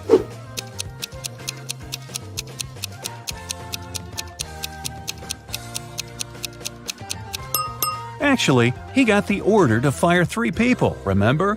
The test was pointless. A train finally leaves the station. The conductor starts checking the tickets. 2 passengers, Mickey and Anya, hand him 2 tickets for the same seat. There must be something wrong here, because only one passenger can buy a ticket for a particular seat. The first ticket belongs to Mickey Jones. The seat is 7B. Anya Roy is written on the second ticket. The seat is 7B. Who should sit in this place?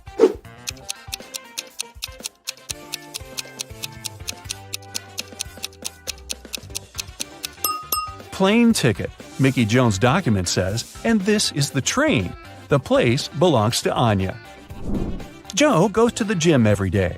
He lifts heavy weights and works with the biggest barbells. He has achieved great results. One day, a skinny guy comes to the gym. He has never done sports in his life. He approaches the heaviest dumbbells and lifts them easily. Joe can't believe his eyes. He's been working for 10 years to begin lifting such weights. How did the newbie manage it? It seems impossible.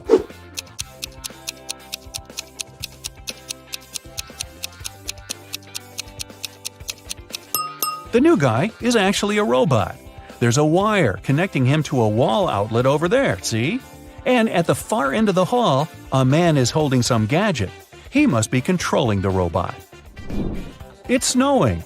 Richard is trying to walk fast, not to freeze. He's leading 3 sheep through a dense forest. Finally, they reach the river. There is a raft near the shore, but it can only transport 1 sheep and 1 person at a time. A wolf is sitting on the other side of the river. If Richard takes his sheep there one by one, the wolf will grab them. The man needs to be near his sheep at all times. But how can he do it?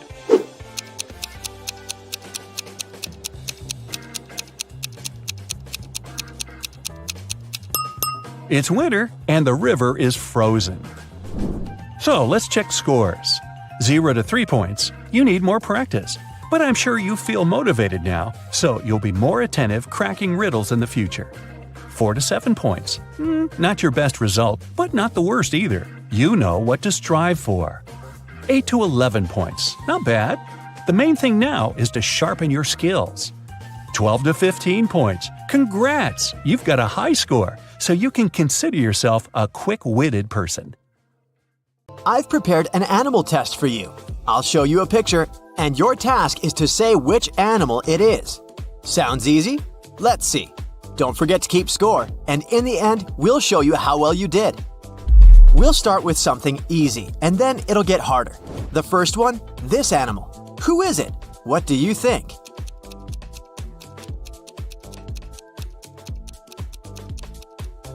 Of course, it's an elephant. Elephants are the biggest land animals, and their trunks are incredibly sensitive. And Asian elephants can pick up a peanut and even shell it. Next up, this one here. Who is it?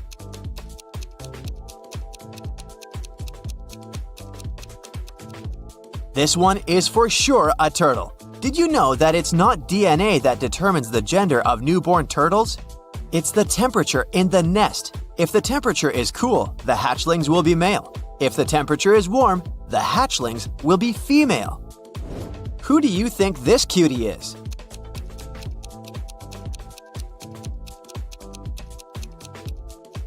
It's a penguin. Humans give flowers to their loved ones to show affection and appreciation. But penguins give rocks to each other. Also, penguins can control the blood flow in their feet. That's why they don't freeze. I know you know this one, so shoot your shot.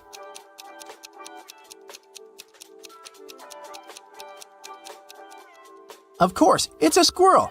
These guys take their food seriously. They can find it beneath a whole foot of snow. Also, they can fake bury a nut to dupe potential thieves. Still, they lose about 25% of their buried food to other squirrels.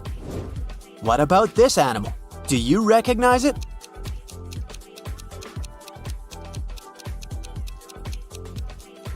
Yes, it's a fox. Did you know they can make around 40 different sounds? Another well-known animal. Who is it?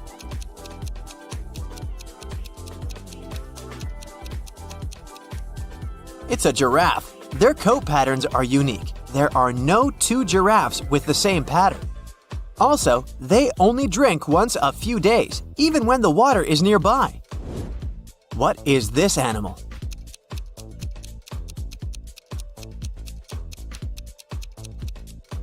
That's a camel. They can live for weeks without a single drop of water, even more than giraffes. Just for comparison, a human can only last 3 days without water. But when camels do drink, they can drink around 40 gallons in a go. You must know this one well. Who is it?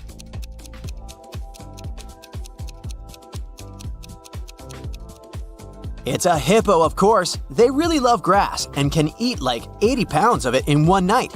And yes, they sleep during the day and get active at night. This one, what is it?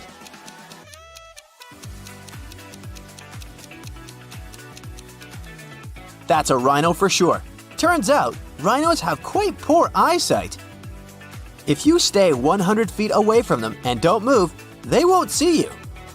But they do have a strong sense of smell, so this helps. Also, they love mud. They roll in it to get a protective layer that protects them from insects and keeps them cool. Who do you think this one is?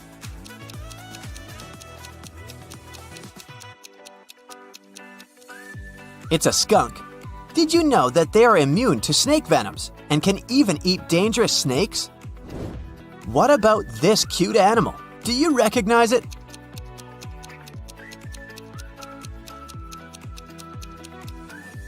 It's a harp seal. And this white furry coat makes them one of the most adorable animals on the planet. But the coat doesn't last long. Harp seals only have them until they're about 6 weeks old. What about this? What is it?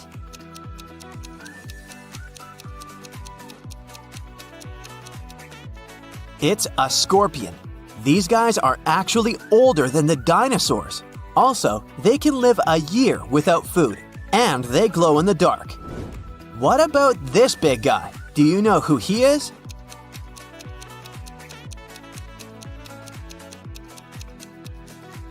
That's a moose. Did you know that they only live in places where there is snow in winter? Tell me what animal this one is.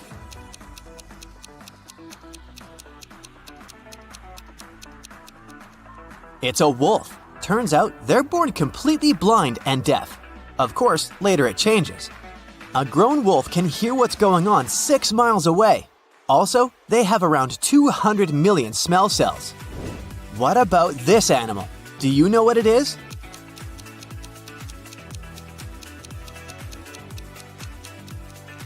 Orangutan. They're very intelligent, and they even use tools like sticks and even self-made gloves out of leaves when dealing with thorny branches. I know you know this one well, so just hit it.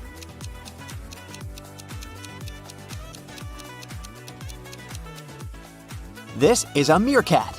They live in deserts, and they don't need water to live. They get all the needed moisture from the insects and other foods they eat. What about this one? Do you know its name?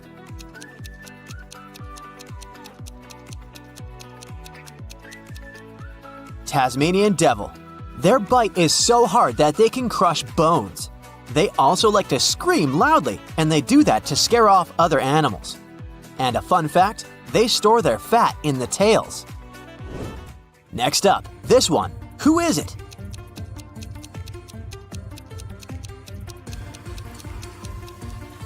That's a squid, of course. Squids have 3 hearts. Also, they eat other squids that are smaller. Can you recognize this fish?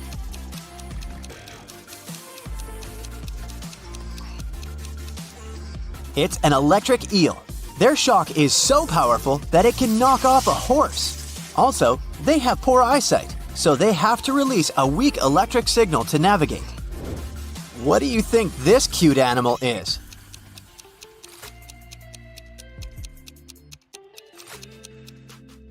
It's a red panda. Their diet is 97% bamboo.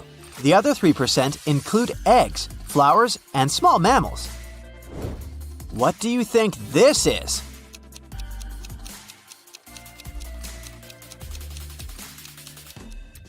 It's a warthog. These guys are vegetarians, and even though they're strong, they prefer to run over fighting.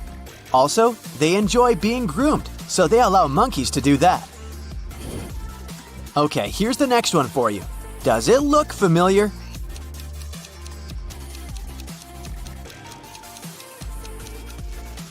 It's a porcupine. Their name actually means thorn pig. They're actually shy creatures and good swimmers. As for their quills, it's actually a myth that they can shoot them at predators. However, they're easily detached, so if you ever touch them, the quills are likely to stick to your hand. Who is this?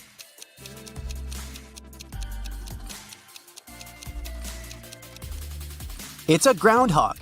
They sleep all winter and are also impressive builders. Their homes can be as long as 60 feet. This animal must be quite easy to guess. Who is it?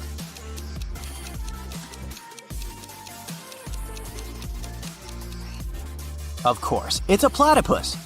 Did you know that they are lethally venomous? But no worries, no case was yet recorded. Okay, what about this guy?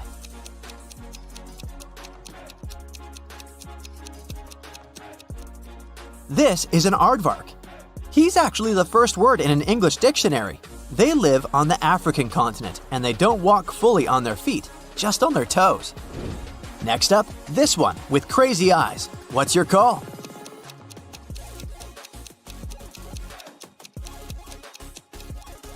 This one is called Eye, and it's native to Madagascar, but it doesn't have a good reputation there. Some native people believe that eyes bring bad luck. What about this cute guy right here?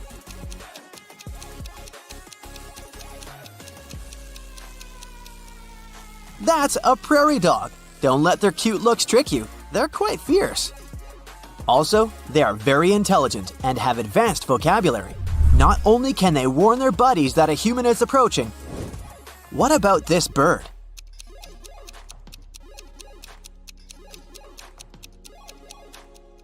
This is an okapi. They belong to the giraffe family and they only live in one country now, the Democratic Republic of Congo.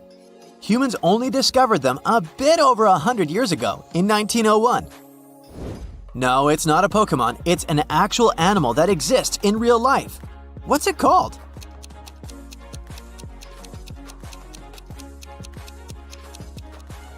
That's a nudibranch. It's a sea slug living in shallow waters all over the oceans. Another easy one for you. Who is it?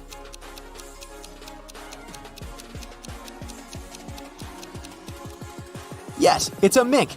Just like cats, they purr when they're happy. Do you know who this is?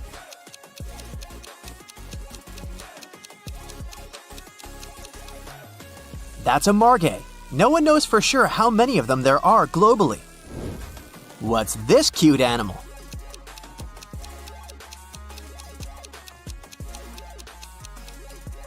It's a pika. They're related to rabbits, but they're pikas. They actually have tails, but you can't see them because they're hidden under the fur. Last question, probably the hardest one. What is this?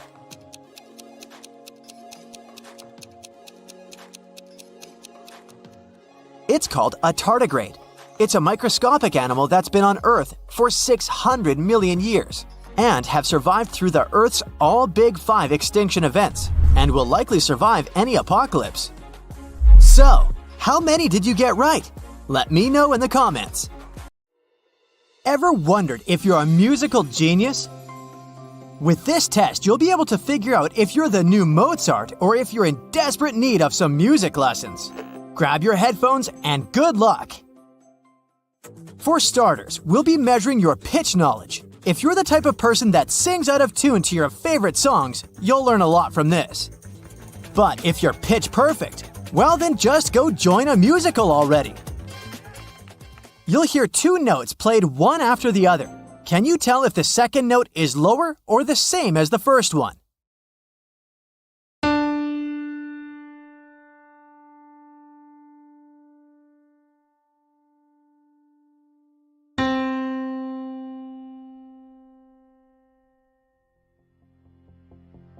If you said it was lower, then you're right. A couple more points and you could join Taylor Swift's crew on tour, huh? The next notes may be a little more high-pitched, but can you tell if the second note is higher or lower than the first?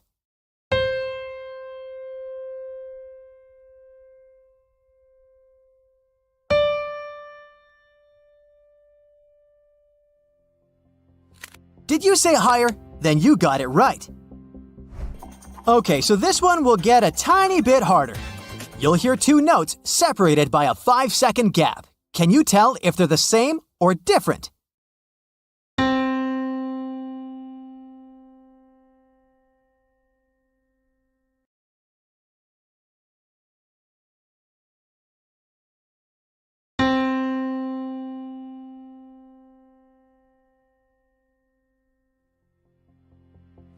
Yep, they're the same. I have to say, I like where this is going. For this next round, you'll hear a chord and a note.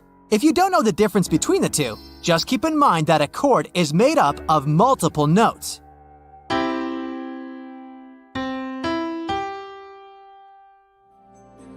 We'll need you to tell us if you think this chord and this note will go well together, or if they clash with each other.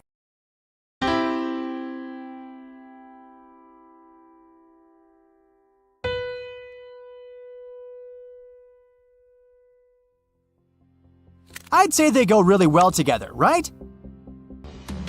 Congratulations, you made it through the first part of this test without giving up.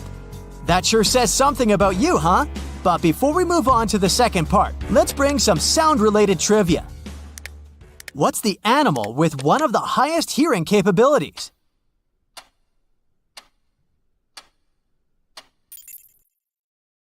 If you said it's a moth, then you got it right. These little ones can hear up to 300 kilohertz. And you've made it to the second round. This time, we're testing your producer skills.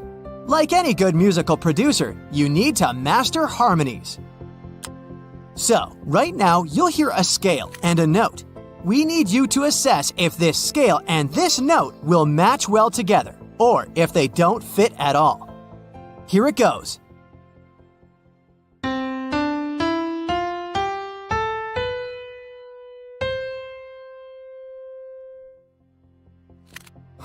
I'd say they do match, right? Moving on, let's talk about melody. What is a melody, you might ask? Technically speaking, it's a combination of pitch and rhythm. Popularly speaking, it's the catchy tune that stays in your head for days on end. For this part, you'll hear a chord followed by a melody. Can you tell if both of them fit together, or if they sound totally terrible?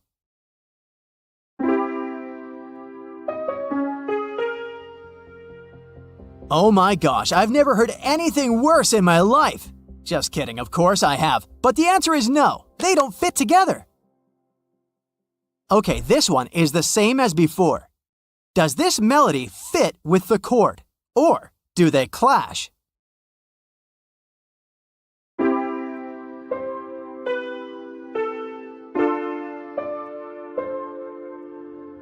Oh, much better now. They do fit together, right? Good for you! You've just completed the second part of this complex test. I'm hoping you got most of the answers right. What do you say? By your results so far, are you going to be the next Harry Styles or Olivia Rodrigo? I hope so. For this bonus round, we're going to talk about tonality. There are two main types of tonalities in Western music: major and minor. Major scales and chords sound open and lively, and they're used to convey happy emotions, while minor scales and chords sound closed and dark. An artist uses this tonality when they want you to feel a sadder emotion. So, for this round, you'll hear a chord followed by a short melody, just like we were doing before. But this time, I need you to tell me if this sample is a major or a minor tonality. Here it goes!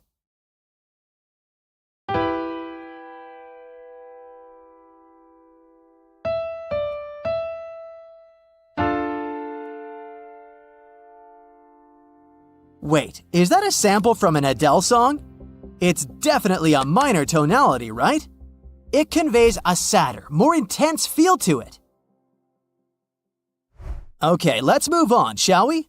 Listen to this sample and tell us if you think it's a major or minor tonality.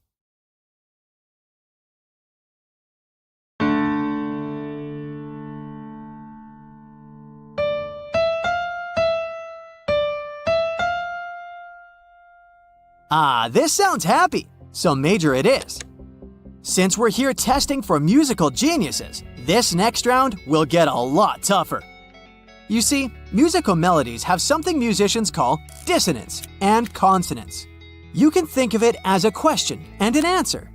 This is an example of a question.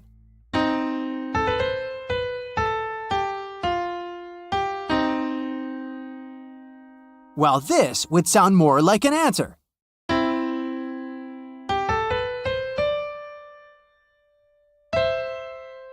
While one part of the melody goes up and the other seems to go down, right? Okay, geniuses, listen to this melody and tell us, does this sound like a question or an answer?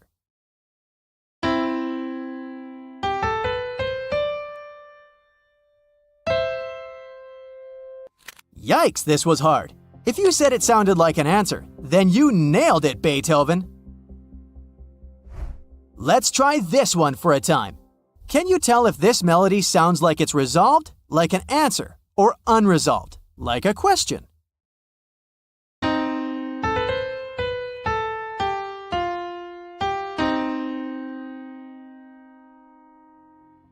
This was definitely unresolved. Hooray, you guys! I knew you wouldn't disappoint me. So we're moving on to the last section of our test. If you learned anything by now, you'll be able to get this next question right. For this part, you'll hear 7 consecutive ascending notes. Then, we'll pause for 5 seconds, and you will hear a single note. We need you to assess whether the last note we played is contained in the 7-note scale we played you. Got it? Here it goes!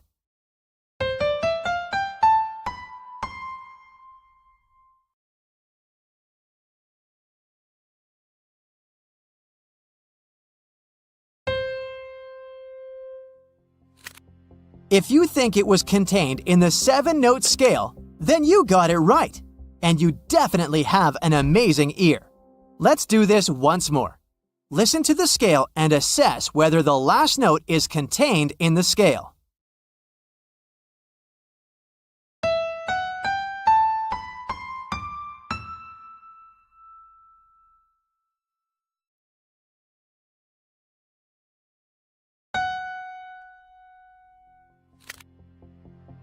Again, it was contained by the 7-note scale. Since our ears are heated up, let's take this one further. For this part, you'll hear 2 4-note melodies. Your job is to identify whether the 4 notes used in the first melody are the same as the ones used in the second melody. Here's a tip. We won't change multiple notes. Only one. Okay, here it goes.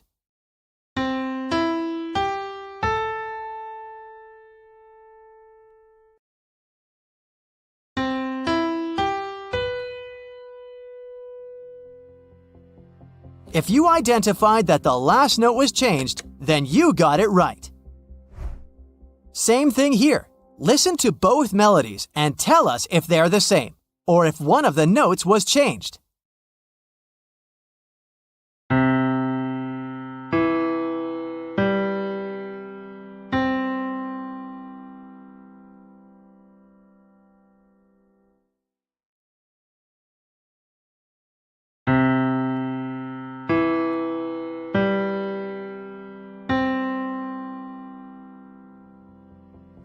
Yeah, you're so good! Both melodies were identical. Let's repeat the exercise we just did, but this time we're allowed to change more than one note in the second melody. Here it goes.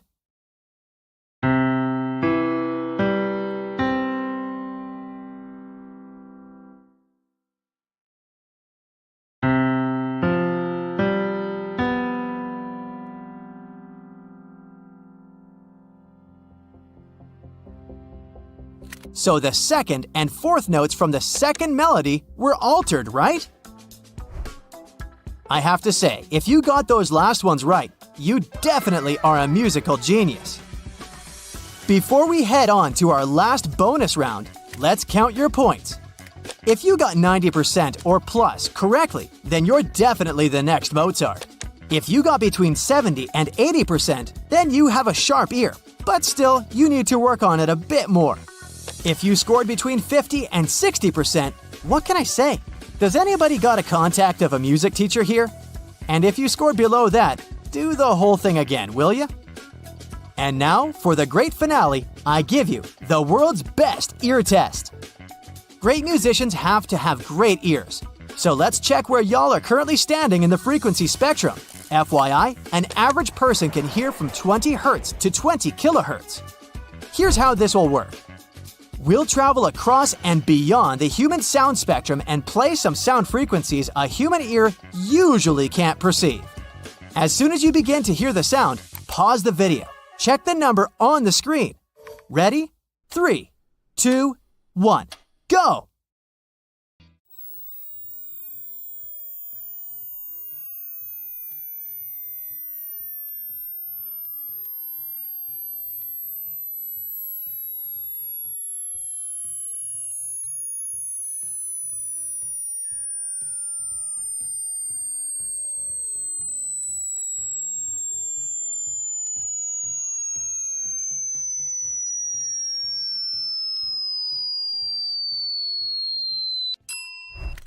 So what number did you get? If you didn't score so well, don't worry about it. Maybe in the next lifetime you'll come as a bat and have super hearing qualities. Just kidding. I hope you had fun doing it though. Sophie is an art student. She's painting something really curious. It's a greenhouse. But there's a white house inside the greenhouse. And a red house inside the white house. And there are lots of cubs inside the red house. Can you guess what exactly Sophie is painting?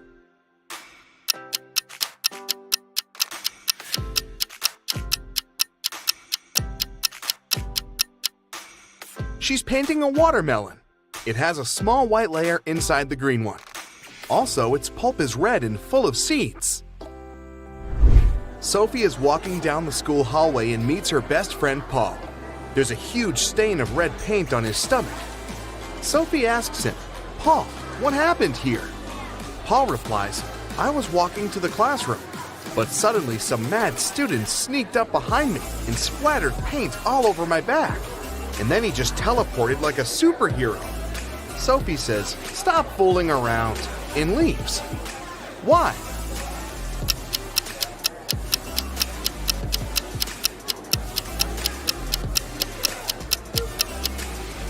Alex has a stain on his stomach, not his back.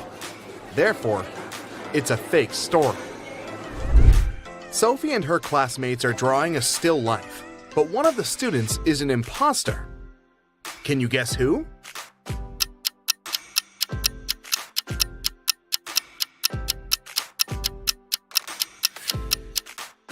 This guy's work is nothing like what others are drawing, but it's not a crime. But this lady over here has a police badge in her pocket, which means she's probably working undercover. Sophie enters an auditorium. 3 of her 3 classmates are very busy. Julia is standing on a ladder and hanging pictures. Paul is carving a sculpture from marble. And Nina is filming Paul. Which one is in greater danger?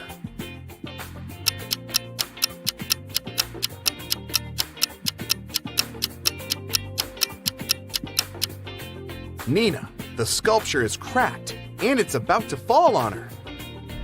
Sophie and Paul are making an experiment after classes. Both guys bring identical buckets with the same amount of water.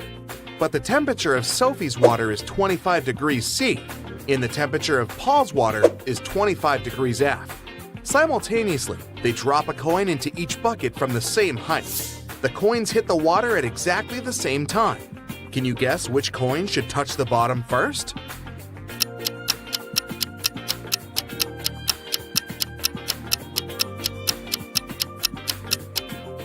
The coin in Sophie's bucket, At 25 degrees C, water is liquid, while at 25 degrees F, it turns into ice. Sophie is walking down the pier. She spots a cute boat and decides to paint it. She asks the two guys standing nearby, "Who's the owner of this boat? Can I paint it?" Both guys like Sophie and want to impress her. So they both shout, "This is my boat. Can you help Sophie figure out the real owner?"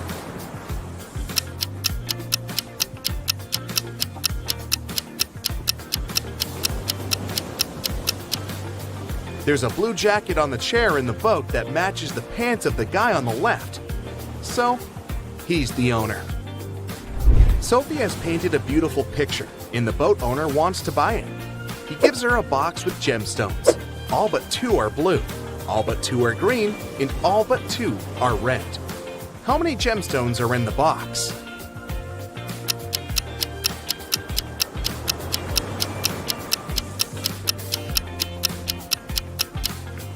He gave Sophie a total of 3 gemstones, 1 blue, 1 green, and 1 red. Sophie visits Paul's house, and he offers her an apple that seems very delicious.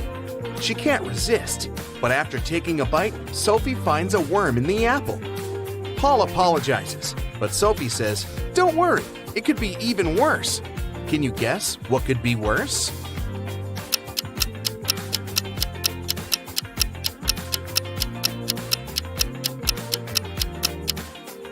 Sophie could have found a half of worm.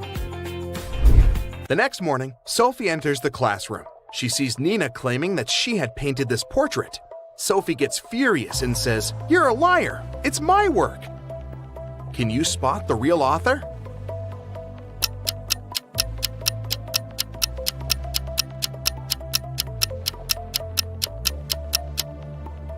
Nina signed this work in the right upper corner. But take a closer look at the lower left corner. We can still see the name Sophie under a layer of fresh paint. Therefore, Sophie painted this portrait. Sophie brings some of her recent works to an art gallery hoping to sell them. The dealer says, "Sorry, but we only sell antique drawings. They should be at least 300 years old." Sophie says, "Liar," and leaves. Can you guess why?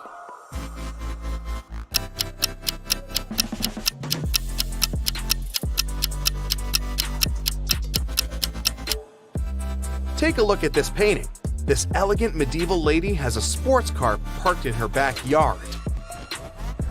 Sophie's brother Mike lives in the country with his wife. Sophie wants to visit them next weekend, but this week, Mike's wife is feeling very sick. Mike calls Sophie and says, "Sorry, we can't host you. My wife is sick.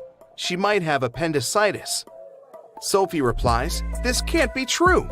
I took your wife to the hospital 2 years ago myself, and she had her appendix removed." When diagnosed, Mike's wife was found to have appendicitis. Can you explain this mystery?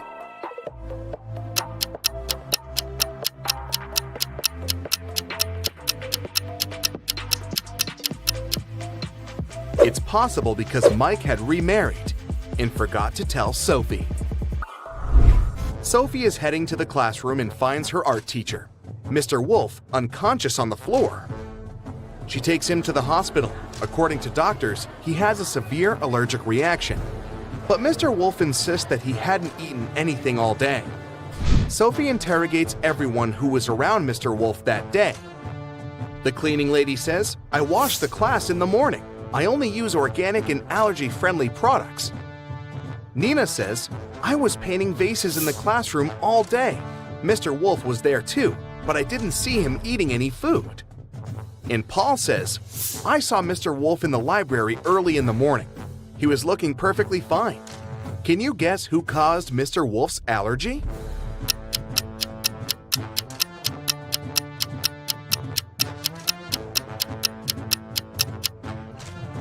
The cleaning lady.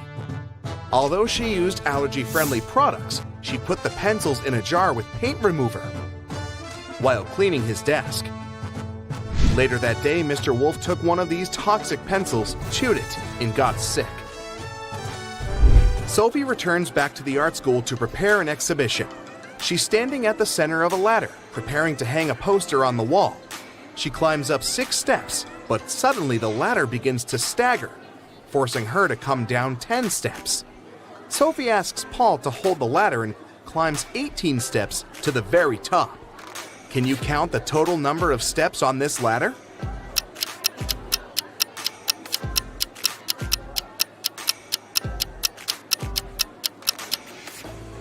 Let's say that the middle step number is x. From the middle step, Sophie goes up 6 steps, which is x plus 6.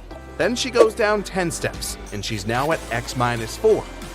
After that, Sophie goes up 18 steps, so she's now at x plus 14, or at the very top of the ladder. 14 steps from the top, plus 14 steps from the bottom, plus the middle step, and we get 29 steps. The art exhibition is going well. Hundreds of people came over to see it. Suddenly, someone cuts the power for a moment, and when it's back again, Sophie sees that the most expensive sculpture is missing. Can you help her find the thief?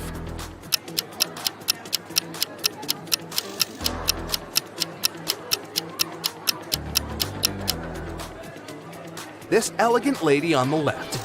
Her bag is looking full now, and it's hanging on the opposite shoulder. 3 art dealers approach Sophie during the exhibition to offer collaboration. Isabella shows her a picture of a beautiful villa on her phone and says, "Young lady, you must come to my art residence in Italy this summer. I'm ready to cover all your expenses." Sebastian says, "Darling, I'd love to buy 2 of your paintings for my private collection. Do you accept checks?" And Tina says, "I have a new book coming out this fall. Would you like to draw illustrations?" Only one of these deals is not fake. Can you help Sophie figure out which one?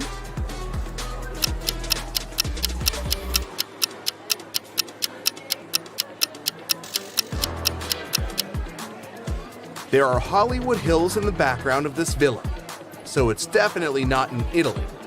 Therefore, Isabella is a liar. Sebastian acts like he's wealthy, but at the same time, he's trying to steal Tina's phone, so he's probably a scammer. Therefore, Sophie should accept Tina's offer.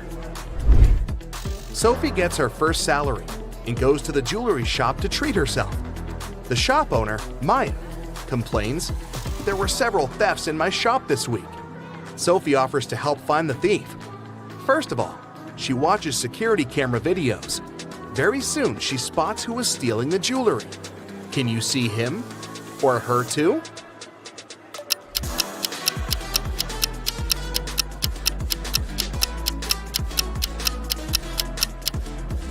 This lady is hiding the jewelry in her umbrella. Can you find the one and only letter K here?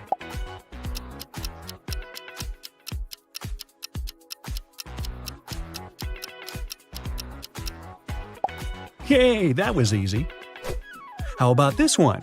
Do you see an L here?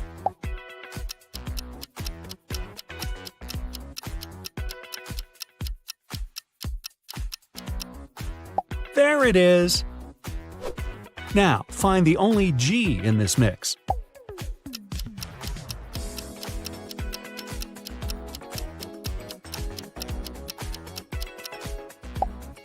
Good job. One more. Now your task is to spot a P.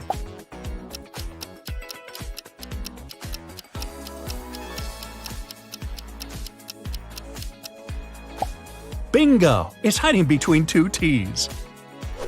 Do you see there's a T here?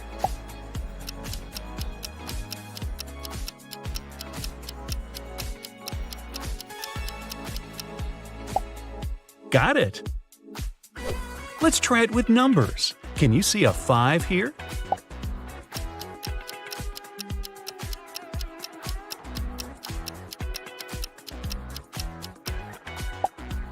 Well done. One of these Z's is a 7. You have 5 seconds to locate it.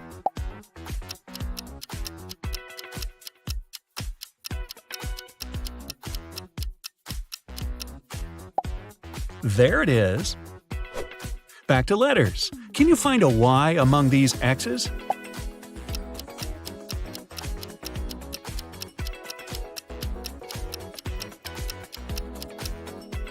Knew it. Nothing can hide from you. Nice handwriting. Can you find the stranger here?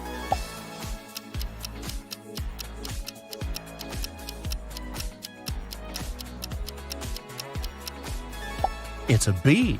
Hope you got it. All I see here is a bunch of bees. Can you find the odd one out?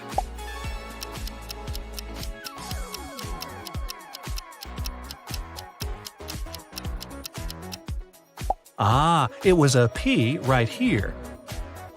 So many E's. Just one of them doesn't belong here.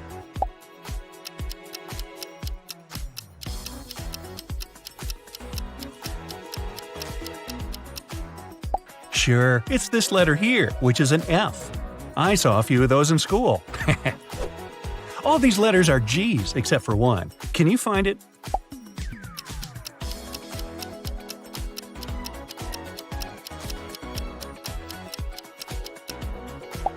Excellent, it's down here.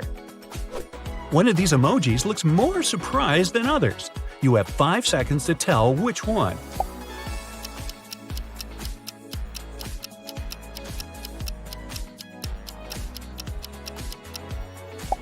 It's this little guy right here. One of these athletes clearly stands out of the crowd. Go get him!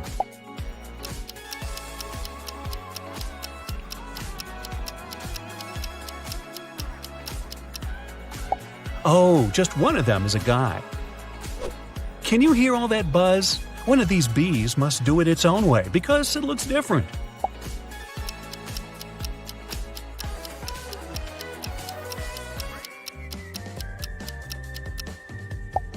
Yay! Found it! Would you go by steamboat or row your way to your destination? While you're thinking about it, find the odd one out here.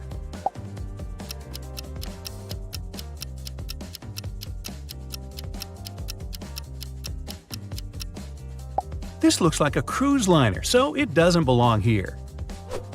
Are you hungry for some snacks? Here's like 100 bananas for you. The one that looks different from the others is the most delicious. Can you find it?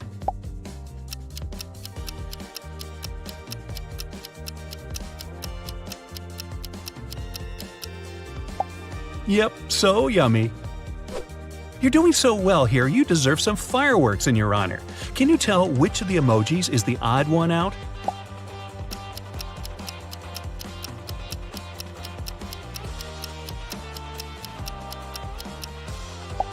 This one looks slightly less festive than the rest. A lot is going on here. Can you find the one and only emoji of a tool a painter can't go without?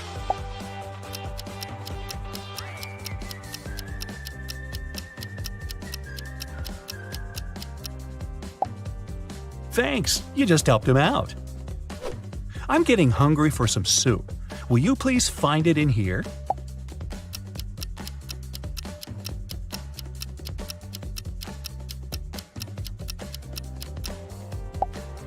Yay, so good. This game won't end well unless you find the bee and save everyone.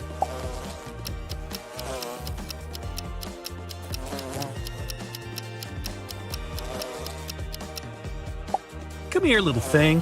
Find somewhere else to play, please.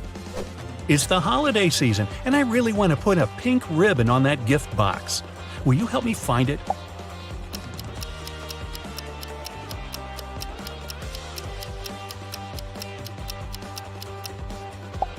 Thanks. Now my niece will love her gift. The heat makes everyone go crazy. Let's see if a pineapple can help them cool down. But first, you need to find it.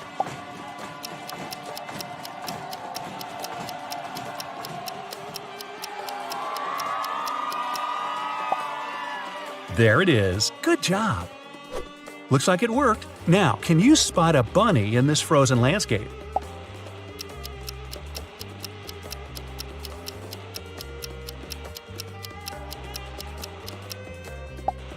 Fantastic. You could be a detective. A wolf definitely doesn't belong among the reindeer. Will you find it and save them all?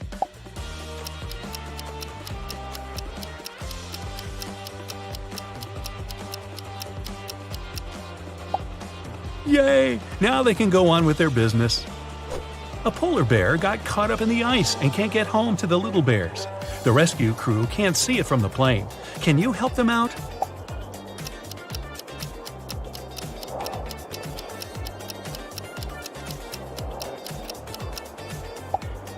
Thanks! You just saved a bear family. Same color palette, different diets.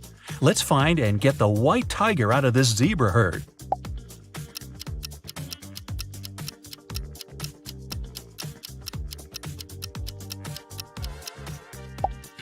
Perfect! Go home, tiger. A little seahorse lost its way home. Please help find it.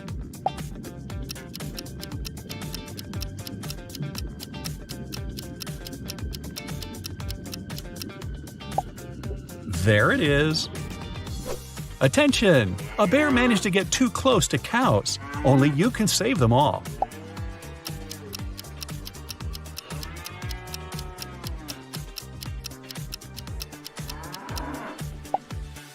Great job! And the cows are thankful. Only 3% of people have eyes sharp enough to see the beetle in this picture. Are you one of them?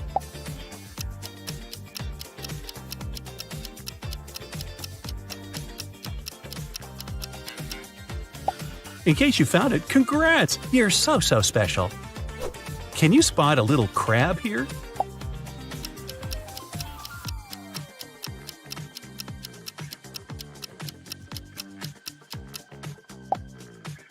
There it is. Now look at these images and remember the first thing you see. It can tell a lot about you.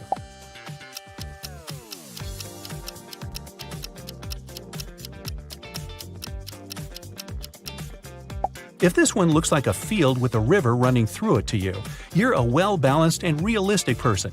You have control over your emotions and always think twice before taking a decision or jumping to conclusions. If you saw a sad face here, you probably feel a little lonely at the moment. You need your people in your life to feel better and share everything with them. Try reaching out more when you're feeling low. I'm feeling some serious Egyptian vibes. What about you?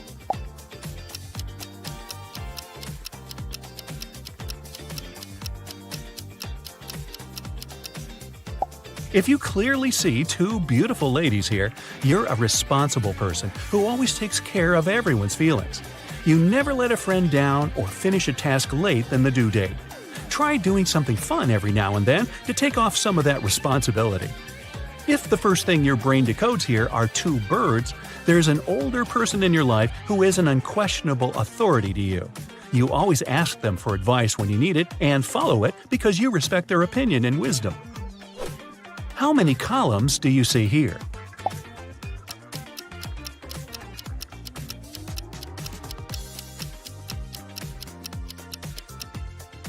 If it's definitely 4, you're more of a creative person with the soul of an artist. You see beauty and meaning in everyday things and express yourself through painting, writing, acting, or the like. Logic isn't your strongest point, but your imagination fills up for it. If you see 3 columns, you're a logical person who has a talent for sciences. You enjoy following instructions and solving problems. You also like to plan things and follow that plan. You don't like surprises and can find a reasonable explanation for everything. Now, here's a tricky one. What do you see here?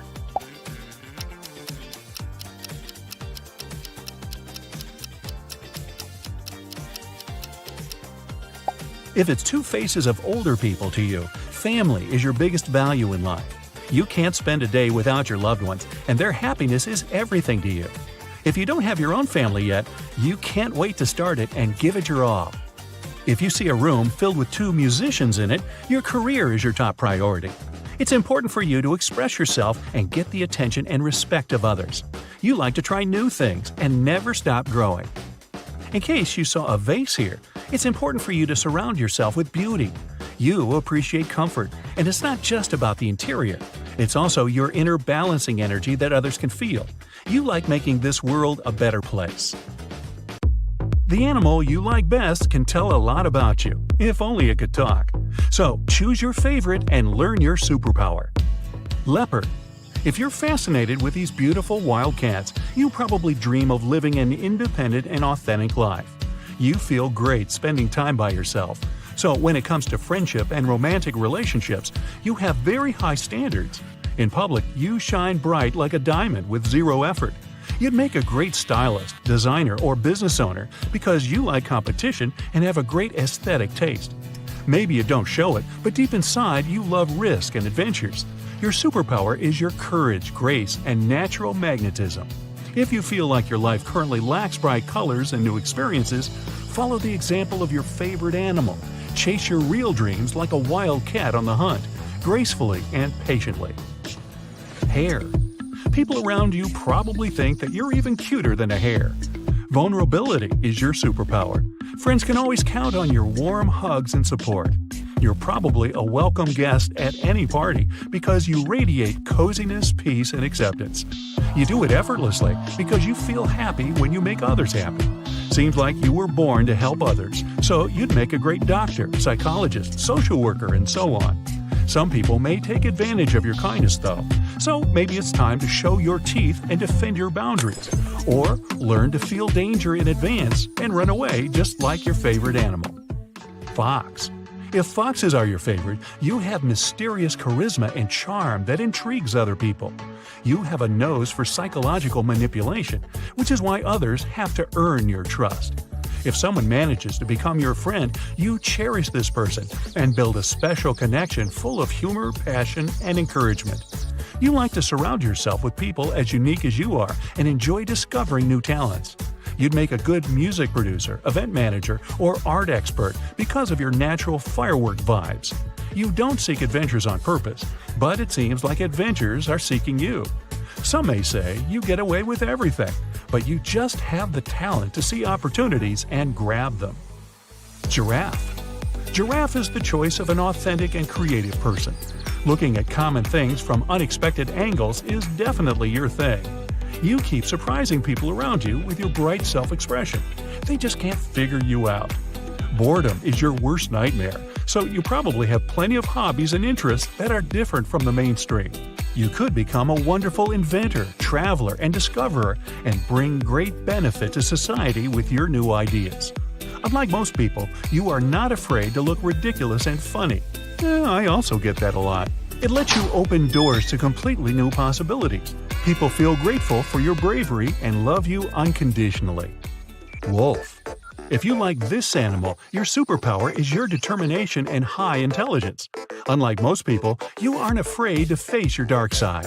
You're aware of your weaknesses and accept that life ain't all sunshine and rainbows. These qualities make you a faithful and mature partner in friendship and romantic relationships. You never pretend everything is fine when it's not. Overcoming difficulties in life with dignity is your natural talent. Wolf vibes can help you develop leadership skills and become a great boss or influencer. Bear. You radiate good health and vitality and share it generously with others. People like to come to you for advice, unconditional love, and warm conversation. Sometimes you can lose balance and become too generous, which may result in overeating, overreacting, and even overprotecting others. But if you seek harmony in life, your personality becomes strong-willed, thoughtful, and independent. Your grounded energy and dedication are perfect for developing family businesses, startups, and construction industry.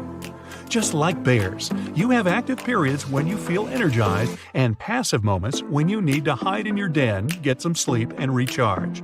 Bear people usually become great parents because they're willing to take care of loved ones and protect them. Raccoon. Curious and sneaky. You probably know all the secrets of the people around you, but nobody knows yours. You just cannot relax until you solve all the riddles. That's why your life is a detective story, and you are the main investigator. Some people may think that you are too restless, but you just love this drive and passion. Your personality is perfect for jobs where people investigate mysteries and defend human rights. When it comes to relationships, people like that you are genuinely interested in them. But sometimes your behavior can be distrustful and overprotective. Make sure to remember that every person has boundaries. Horse. Your superpower is your gorgeous hair. Just joking. It's in your wisdom and ability to go with the flow. You perceive life as a journey through a wild stream of impressions. Some of them make you happy, some make you sad. But the most important thing for you is your freedom and self-reliance. That's why you tend to move forward and avoid any regrets or attachments that can slow down your course. Improvisation and appreciation of simple pleasures are your strengths. You treat the universe as your best friend, and it pays back. Your intuition often puts you in the right place at the right time. You meet great people and great opportunities on the way, so you don't have to hesitate too much with planning in advance.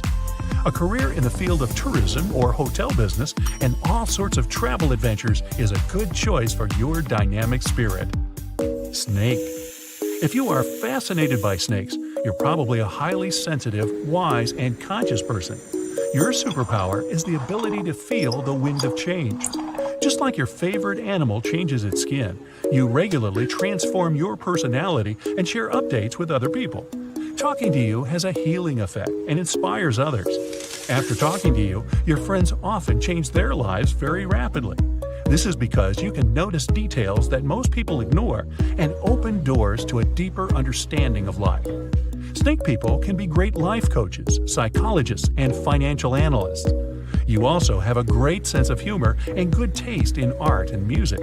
Since reading other people's emotions is your natural talent, you know how to spice up any party with a nice joke and good music.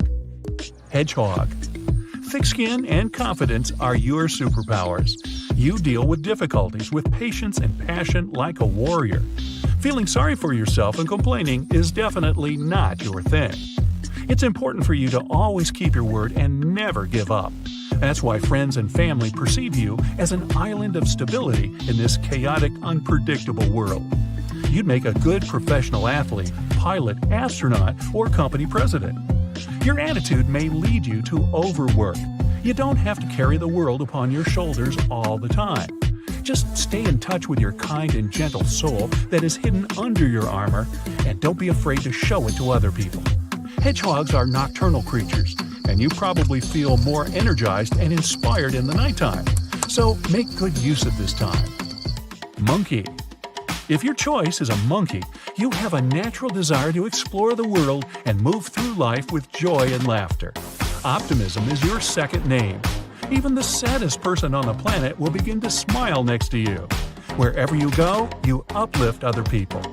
Jobs in the field of show business and entertainment can be the perfect choice for you. When you walk into the room, simple pleasures like dancing, playing games, or just chilling turn into legendary adventures. Maybe sometimes it bothers you that people don't take you seriously. Remember, the ability to make someone's heart melt is the biggest superpower in the world. Whale. Like your favorite animal, you perceive the world as a flow of waves and feel an intuitive connection with everything. Whether it's a stranger or a childhood friend, you love and value every person equally. You probably have a refined taste in music, and you could be a good composer or singer. When it comes to socializing, you are not the most talkative person in the world, but you create a special atmosphere that inspires people to engage in self-development and see beyond the horizon. Perhaps you might feel lonely because it is difficult for others to understand your inner world. But be sure that one day you'll meet your tribe and no words will be needed. Meg was working hard all morning. She decided to have a lunch break and headed to the parking lot. But when Meg approached her car, she faced an unpleasant surprise. Someone had poured blue paint all over the vehicle. Meg found 3 witnesses and questioned them. Lily, the company's designer, said she'd been eating her taco on the office balcony when it happened. The financial director, Chuck, had a long business call with investors. And Sheila, the cleaner, said, "I've been cleaning the toilet all morning." One of the guys is a liar. Can you guess who?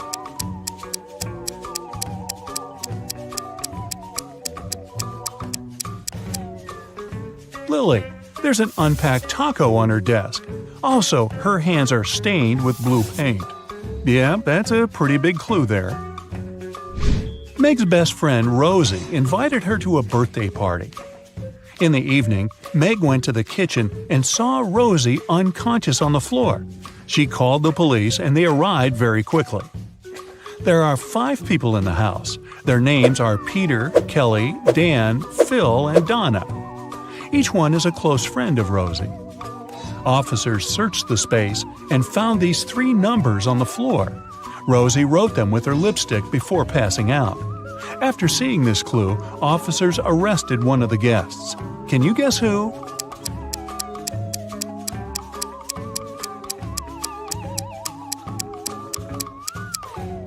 They arrested Dan. The numbers 12, 4, and 11 correspond to the names of the months December, April, and November. Meg went to the office kitchen to get some coffee. She wanted to add milk to her drink, so she opened the fridge to find it. Meg discovered 4 different milk packages on the shelf, but only one of them is safe to use. Can you guess which one?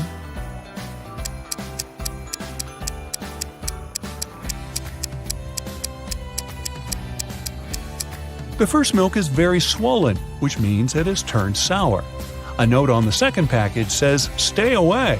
And the fourth milk is ancient. It expired in 1995. So Meg should choose the third milk, and maybe someone should clean out the office fridge. Nina purchased a pair of shoes and gave Tom a $100 bill. The price of these shoes is $30, but Tom didn't have enough change. So he brought the $100 bill to the neighboring shop and asked his friend Sam to change the bill.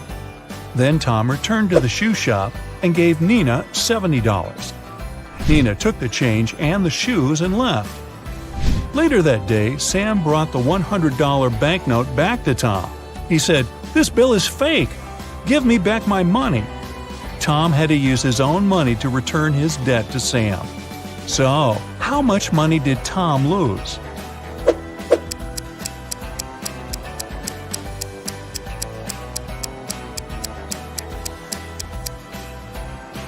First of all, he lost the $30 shoes. Also, he gave Nina $70. Therefore, he still had $30 from the changed $100 bill. So when Sam asked him to return the money, Tom paid him back those $30 plus $70 from his pocket. So Tom had lost a total of $100. See Tom cry. Billy works as a night watchman at a large bank. One night, he heard strange noises from the bank vault and went to check it out. Unfortunately, inside the vault, he faced 3 criminals. All 3 guys were wearing masks, but Billy noticed an imposter among them right away. Can you see him too?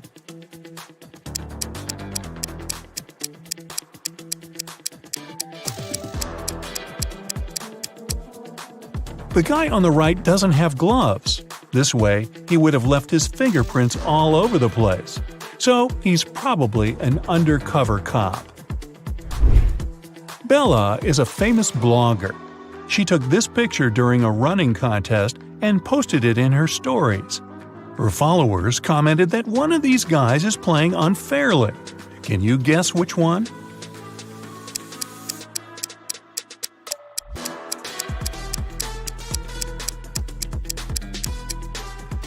The person on the right isn't sweating at all. Something's definitely wrong here. Ryan was hanging out in a cafe with his best friend David. They ordered some food and drinks, and after the meal, Ryan said, "Let's play a game. If you crack my riddle, I'll pay. But if you fail, you'll pay." David agreed. Here's the task. He needs to remove a couple of toothpicks to make this equation correct. Can you help David out?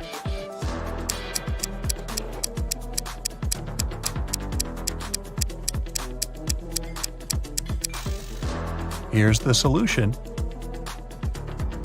Ms. Green is a college teacher. One of her instructors, Rosie, has been cheating on tests multiple times. One day, Ms. Green lost her patience and told Rosie, "If you tell me a lie, I will expel you from college. And if you tell me the truth, I'll still expel you."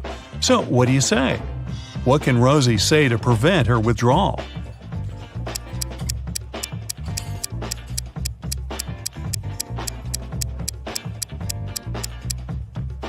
She should say, "I am telling lies." This phrase will create a paradox because it can't be a lie and truth at the same time. Jane was performing in a singing contest in a famous concert hall. Her singing was very good, and she made the judges cry. But suddenly, all the lights went down. Someone turned off the electricity in the entire building. The contest manager questioned 3 suspects. Jane's rival singer, Tilda, said, "I was visiting a coffee shop on the 7th floor when suddenly it became very dark. I had to use a flashlight on my phone to get out." Sarah, the cleaning lady, said, "I was washing the windows far away from the electrical panels." And Frank, the guard, said, "I'm so sorry, I didn't look at the security cameras because I had a personal emergency call." Who's lying?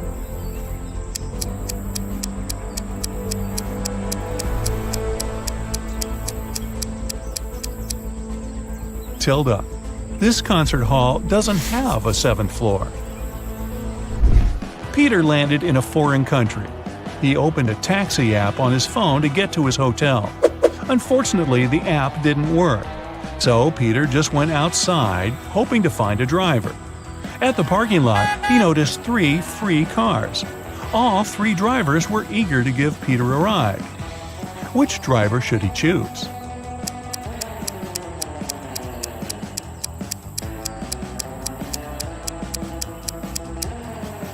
Look at the first taxi. There's a puddle of oil under this car. Probably not the safest option. As for the third car, it only has 3 wheels. So, Peter should pick the second driver. Alex is an adventurous traveler. One day, he was walking alone in the jungle and got caught in a trap. Now he's hanging on a tree tied upside down. The rope is anchored in the ground. There's a candle burning below the rope. Very soon, the rope will burn away. Also, there's a hungry tiger under the tree waiting for Alex to fall. Now, what would you suggest to help Alex survive in this difficult situation?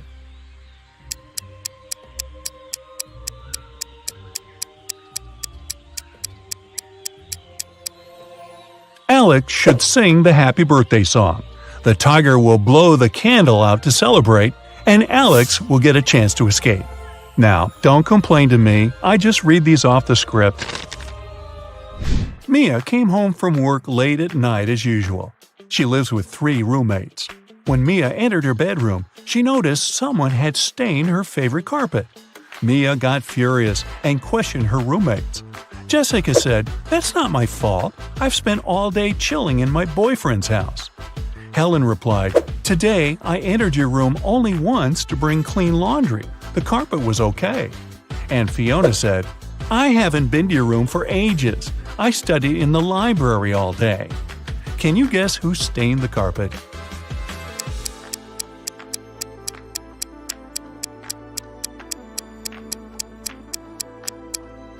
Fiona. Take a look at her hands. The color of her nail polish matches the stains on the carpet perfectly. Will has just moved to San Francisco. He needed an apartment to stay in for at least a year, so he searched online. He found 3 options and liked them all equally. Will went to check out all 3 offers one by one. After that, he found out that 2 of the 3 offers were scams. What about you? Can you see anything suspicious in these advertisements?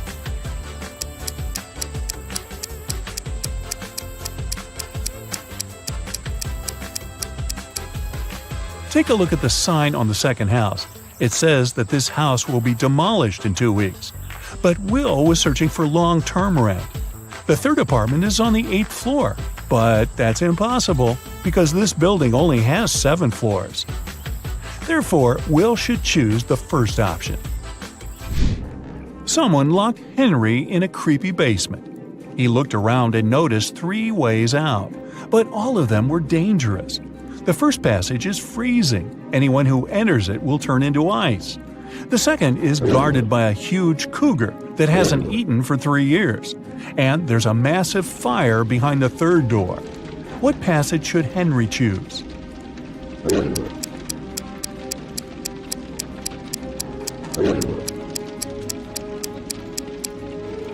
The second one. The animal hasn't eaten for 3 years, so it's not dangerous anymore. Kind of shriveled, actually.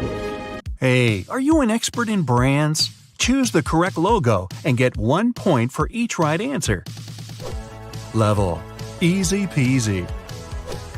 Both apples are half-eaten, but which one is eaten the right way?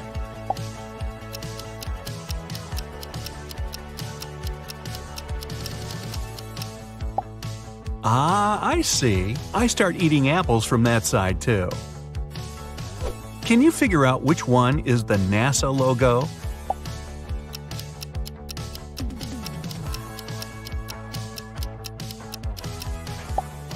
Aha! No yellow color around the blue meatball. Got it. A little twittering bird, but which one?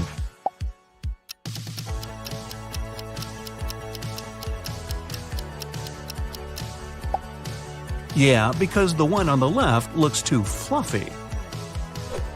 Do you know what the Rolex logo looks like?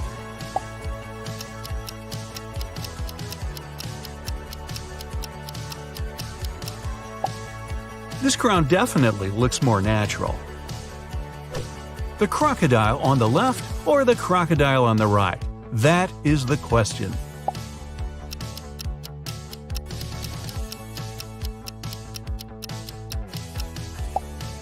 Right. No wonder I thought the crocodile on the left looks too bumpy to decorate your polo shirt. I'm sure you'll deal with this one hands down.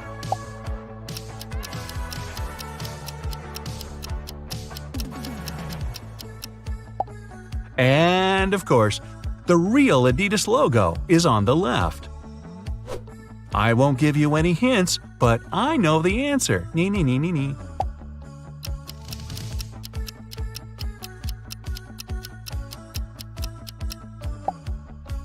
Told you so. Ah, this is a tough one. Gotta go and check my wardrobe. Or is it cheating?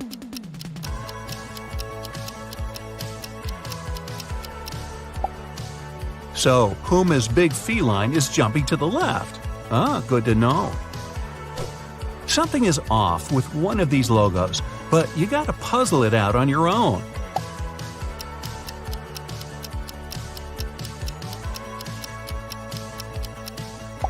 Yeah, Citroën has 2, not 3 upward-facing arrows on its logo.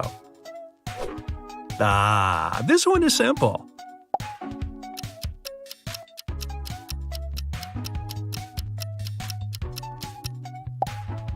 I didn't even have any doubts. I guess you need to do your laundry yourself to know the right logo for this washing powder, huh?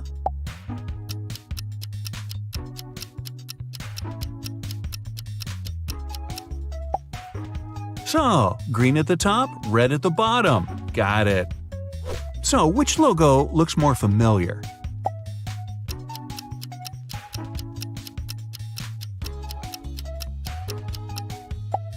The famous car manufacturer opted for the first logo. They both look okay to me. So, which one?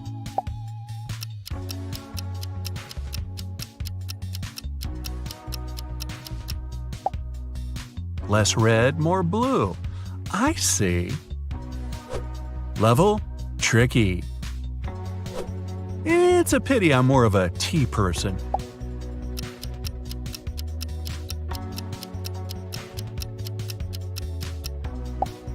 I knew this one looked more familiar. Well, I'm not an expert in gas and oil, but I might know the answer.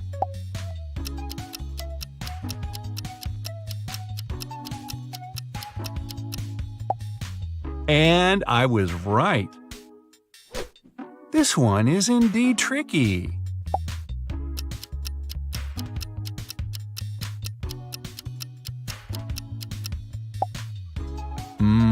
Now I know what the logo of my favorite pizza place looks like. Do you know which logo this famous electronics company has?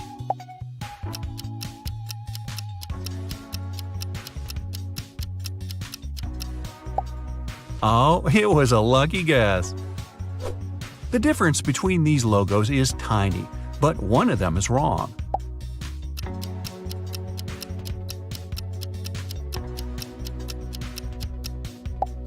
The one on the left represents the world-known software and computer manufacturer. Coca-Cola or Coca-Cola?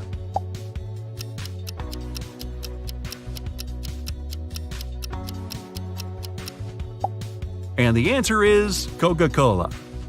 Just kidding. The first logo is the correct one. Yummy! I'm sure you'll get this one right.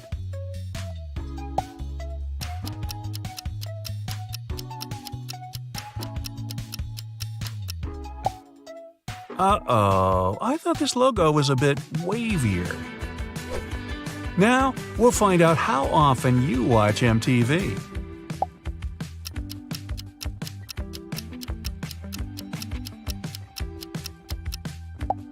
It turns out I watch it often enough. They look the same to me.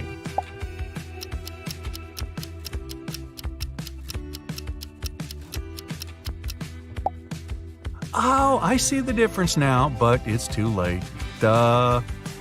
Red, white, blue versus red, white, blue.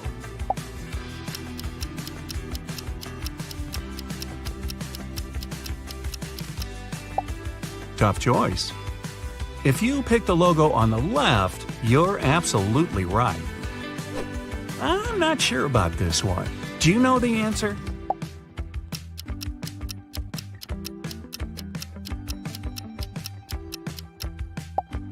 I knew the logo on the right was the one. Social media fans, use your superpowers.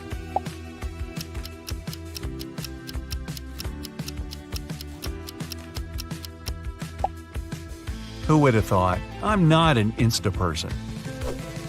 Ha! I've used this service often enough to know the right logo.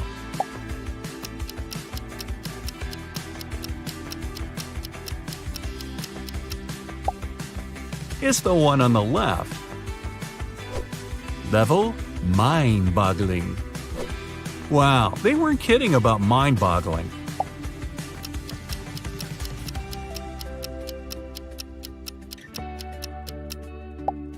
Okay, the right logo is the one on the left. Got that? Do you like making and sharing short videos? Then you must know which TikTok logo is the right one.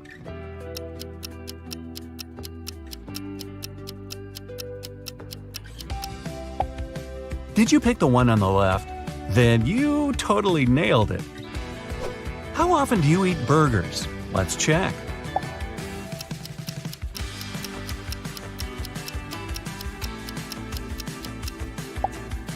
It seems I should treat myself to burgers more often. Oh no, colors again?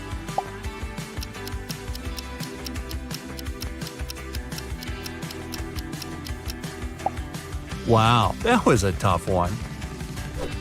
You mean I had to keep in mind the color of his bow?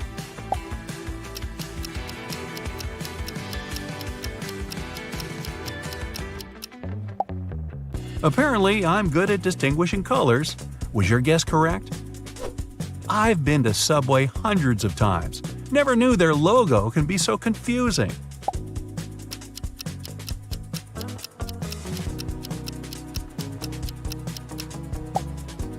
The one on the right. Ah, my intuition didn't let me down. And now, you want me to choose between two blue colors? Wicked.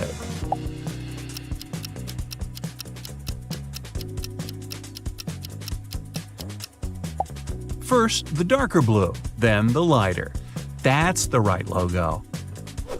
You must be kidding me!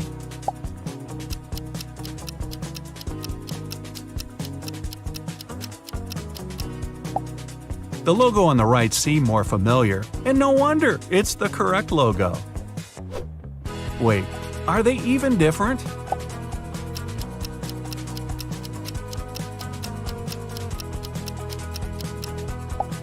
Ah, I see. They decided to make the robot's antenna as simple as possible. I use this messenger often enough to know the correct logo.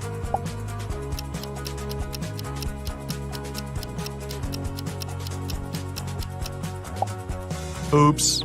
I was sure it was the one on the left. KFC and its logo. Do you remember which is the one?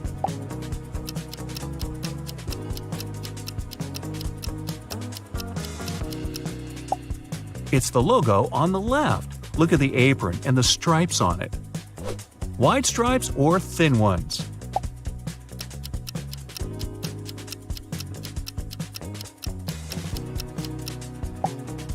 The correct logo has narrow stripes. They're both colorful and pretty.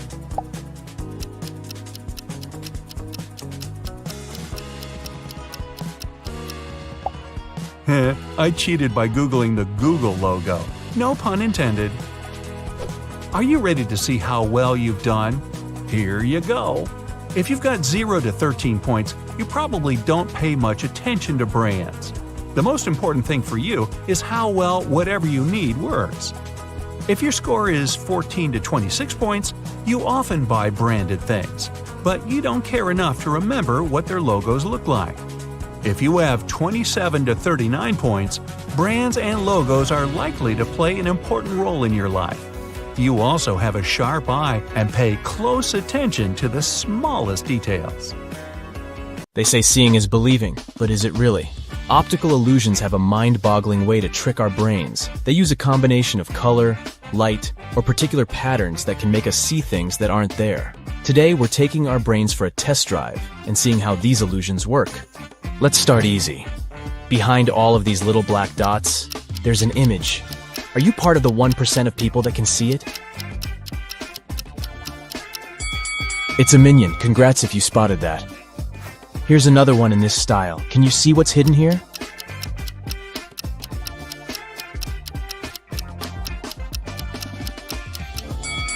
It's a ninja turtle. Honestly, you did need to be a bit of a ninja to see that one. And what about this one?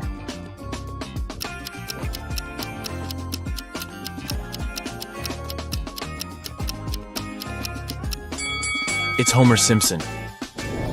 So now there's something hidden behind black stripes. How's your X-ray vision working?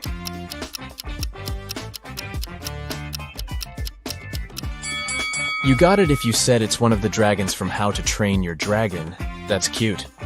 We're moving on to phase 2, so this will get a little bit trickier, okay? Your task is to find the 4th object in each image. You have 7 seconds to spot all 4 items. 3, 2, 1, go!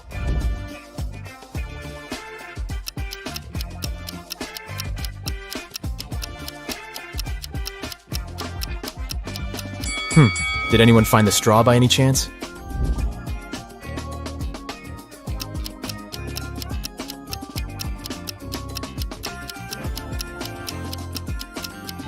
Anyways, could you spot the nail?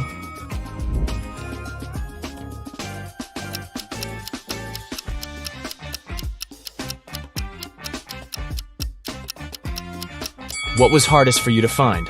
The egg or the button? So now we're going to step up our game. This is medium level difficulty and you'll have 7 seconds to find all 4 items. Ready? Go!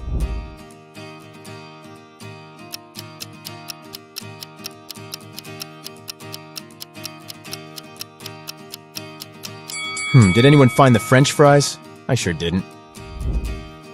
Up next, 4 women and a baby.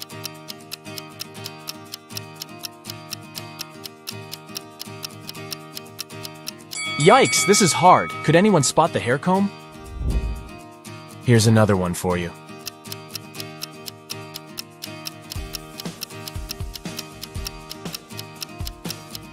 Where on earth was that banana hiding? Good luck with this next one.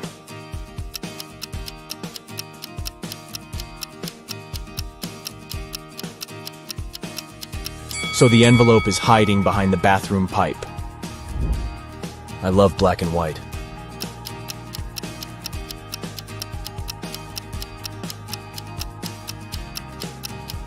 But I'm still searching for that white egg, if you ask me. If this were my room, my mom would be telling me to clean it up ASAP.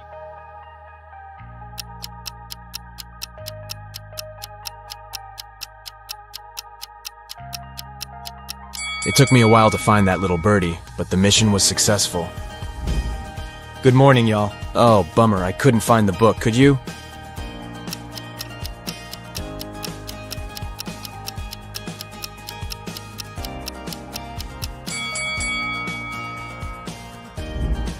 What object can't you find here?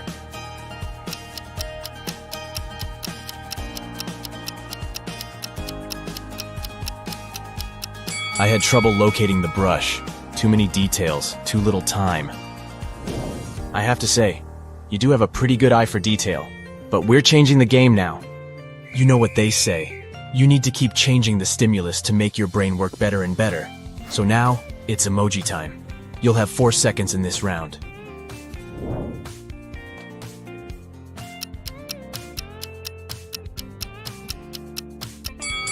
Did you see that one of them didn't have laughing tears? Where's the really sad emoji?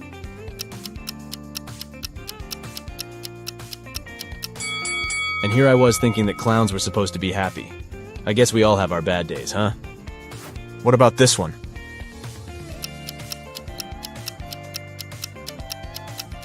Oh, it's the browless one, isn't it? Can you spot the odd one?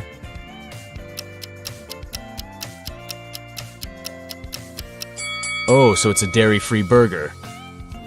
There's one with a different grin on its face. That's the one. I think your eyes are pretty warmed up now. So we'll move on to some hard-level optical illusions, okay? This first one is called the impossible triangle. But wait, what makes it so impossible? You have 7 seconds to figure that out.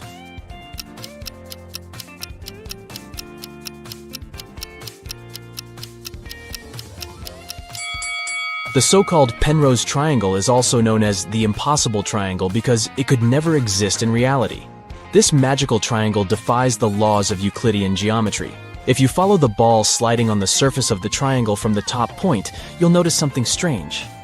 It looks like the left side of the triangle is extending away from the viewer, while the right side is closer to you. The Penrose triangle is the type of geometrical figure that can only exist as an optical illusion because this is what it looks like if we dismember it. Not a triangle at all, huh? And this next illusion is called the Pac-Man Chaser. You'll see why. Stare at the central cross for 5 seconds. The image appears to be in motion, doesn't it? And you might also see a green disc appear in between the lilac spheres from time to time. Now, this image allows us to witness 2 illusions simultaneously. Firstly, although the image appears to be in continuous motion, nothing here is moving, we promise. This phenomenon is known as the phi phenomenon. It happens when stationary objects are placed side by side and illuminated rapidly one after another, creating an illusion of movement. Now look at the center of the image again. Can you see the green disc? This second illusion is called an afterimage, and this happens when your brain tries to substitute an item with something else as the original item disappears. But why is it green, you might ask? That's because green is lilac's complementary color. If we were to change the color of the disc to blue, then the color of the gap changes to yellow, which is blue's complementary color. Neat, right? Can you stare at this parrot's eye for 15 seconds? Just keep staring at it. I'll tell you when you can close your eyes. You're about to witness another example of an afterimage.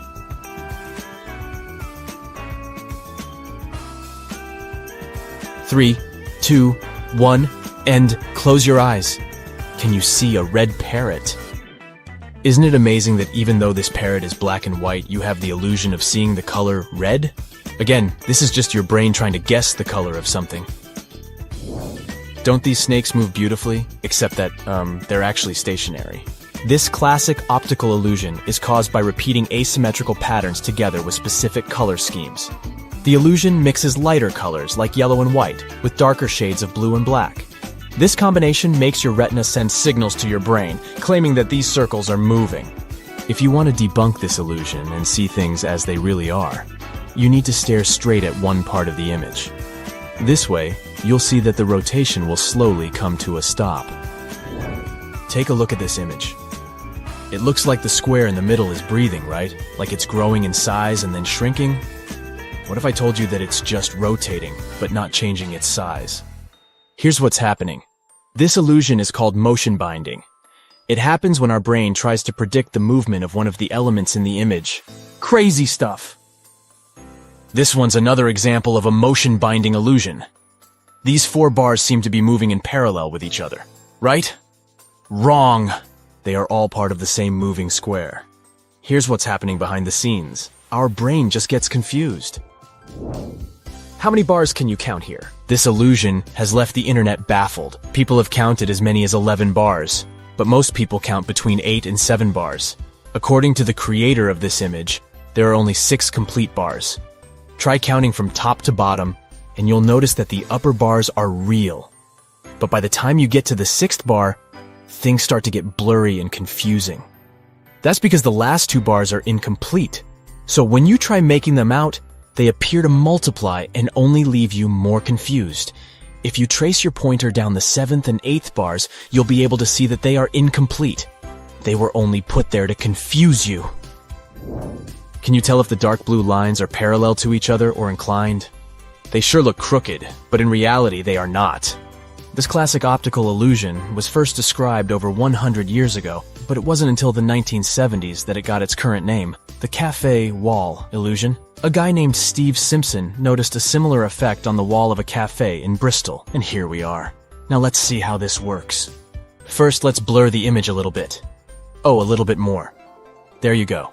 This way you'll be able to see that the dark blue lines are parallel to each other. If you look closely, the little black and white bricks at the intersection of wide lines are what makes this illusion possible. In addition to that, the curved elements inside the blue lines help to make the elusive effect even stronger. If you look at this image attentively, you'll notice a moving square that appears to be changing in tone. What shades do you see? Dark, then light, then dark again? Wrong. The square doesn't change at all. The creator of this illusion is Japanese psychologist and artist Akiyoshi Kitaoka. According to him, you can see your own brain changing its guess about the color of the square. Color is already an illusion created by our brains. It so happens that color is created inside our visual systems. What our eyes perceive as blue is actually a wavelength that is reflected as that color. Moving on, take a look at this staircase. It looks pretty simple, right? Well, now let's flip the image upside down. It still looks like a staircase, but instead of going from right to left, it looks like it's going from left to right. But don't blink. If you blink, the illusion will disappear, and you will be left with the original image. Whoa. This illusion is known as Schroeder's staircase, and it was invented by German scientist Heinrich Schroeder back in 1858. It's simple, yet it reveals a fundamental mechanism of how our brain works. If we dismember the staircase, you'll notice that the image is flat. What our brain perceives as a 3D image is just a combination of shadow and light. This means that the 3D itself is already an optical illusion. This happens because our brain captures images and tries to fit them into what it already knows. So it sees a shadow in a 2D image and understands depth. Basically, it creates an unreal perspective of the object in front of our eyes. In this case, we call it a 3-dimensional perspective. Up next, look at this black square crisscrossed with perpendicular white lines. If you look attentively, you'll notice that the white dots, situated at the intersection of the grid, shift their color from white to gray and back. When you concentrate on a particular dot, you see that it's white, but as soon as your attention wanders, the dot turns gray. That's the Hermann grid illusion. Amazing, isn't it? We can take this illusion one step further by positioning white dots at the intersection of gray lines. All are placed on top of the black background. If you look at this image long enough, you'll notice black dots starting to pop up at the intersections of the grid, creating a scintillating effect. Another name for this illusion is a simultaneous light contrast illusion. As you perceive the dots as white at one moment, and then, almost immediately, you see them as black. So why do our senses let us down by making us see gray or black instead of white? This illusion demonstrates one of the most important principles of human perception. You don't always see things for what they are. The retinal cells in our eyes act as light receptors. When only one receptor gets illuminated, it perceives more light than when its colleagues are also illuminated.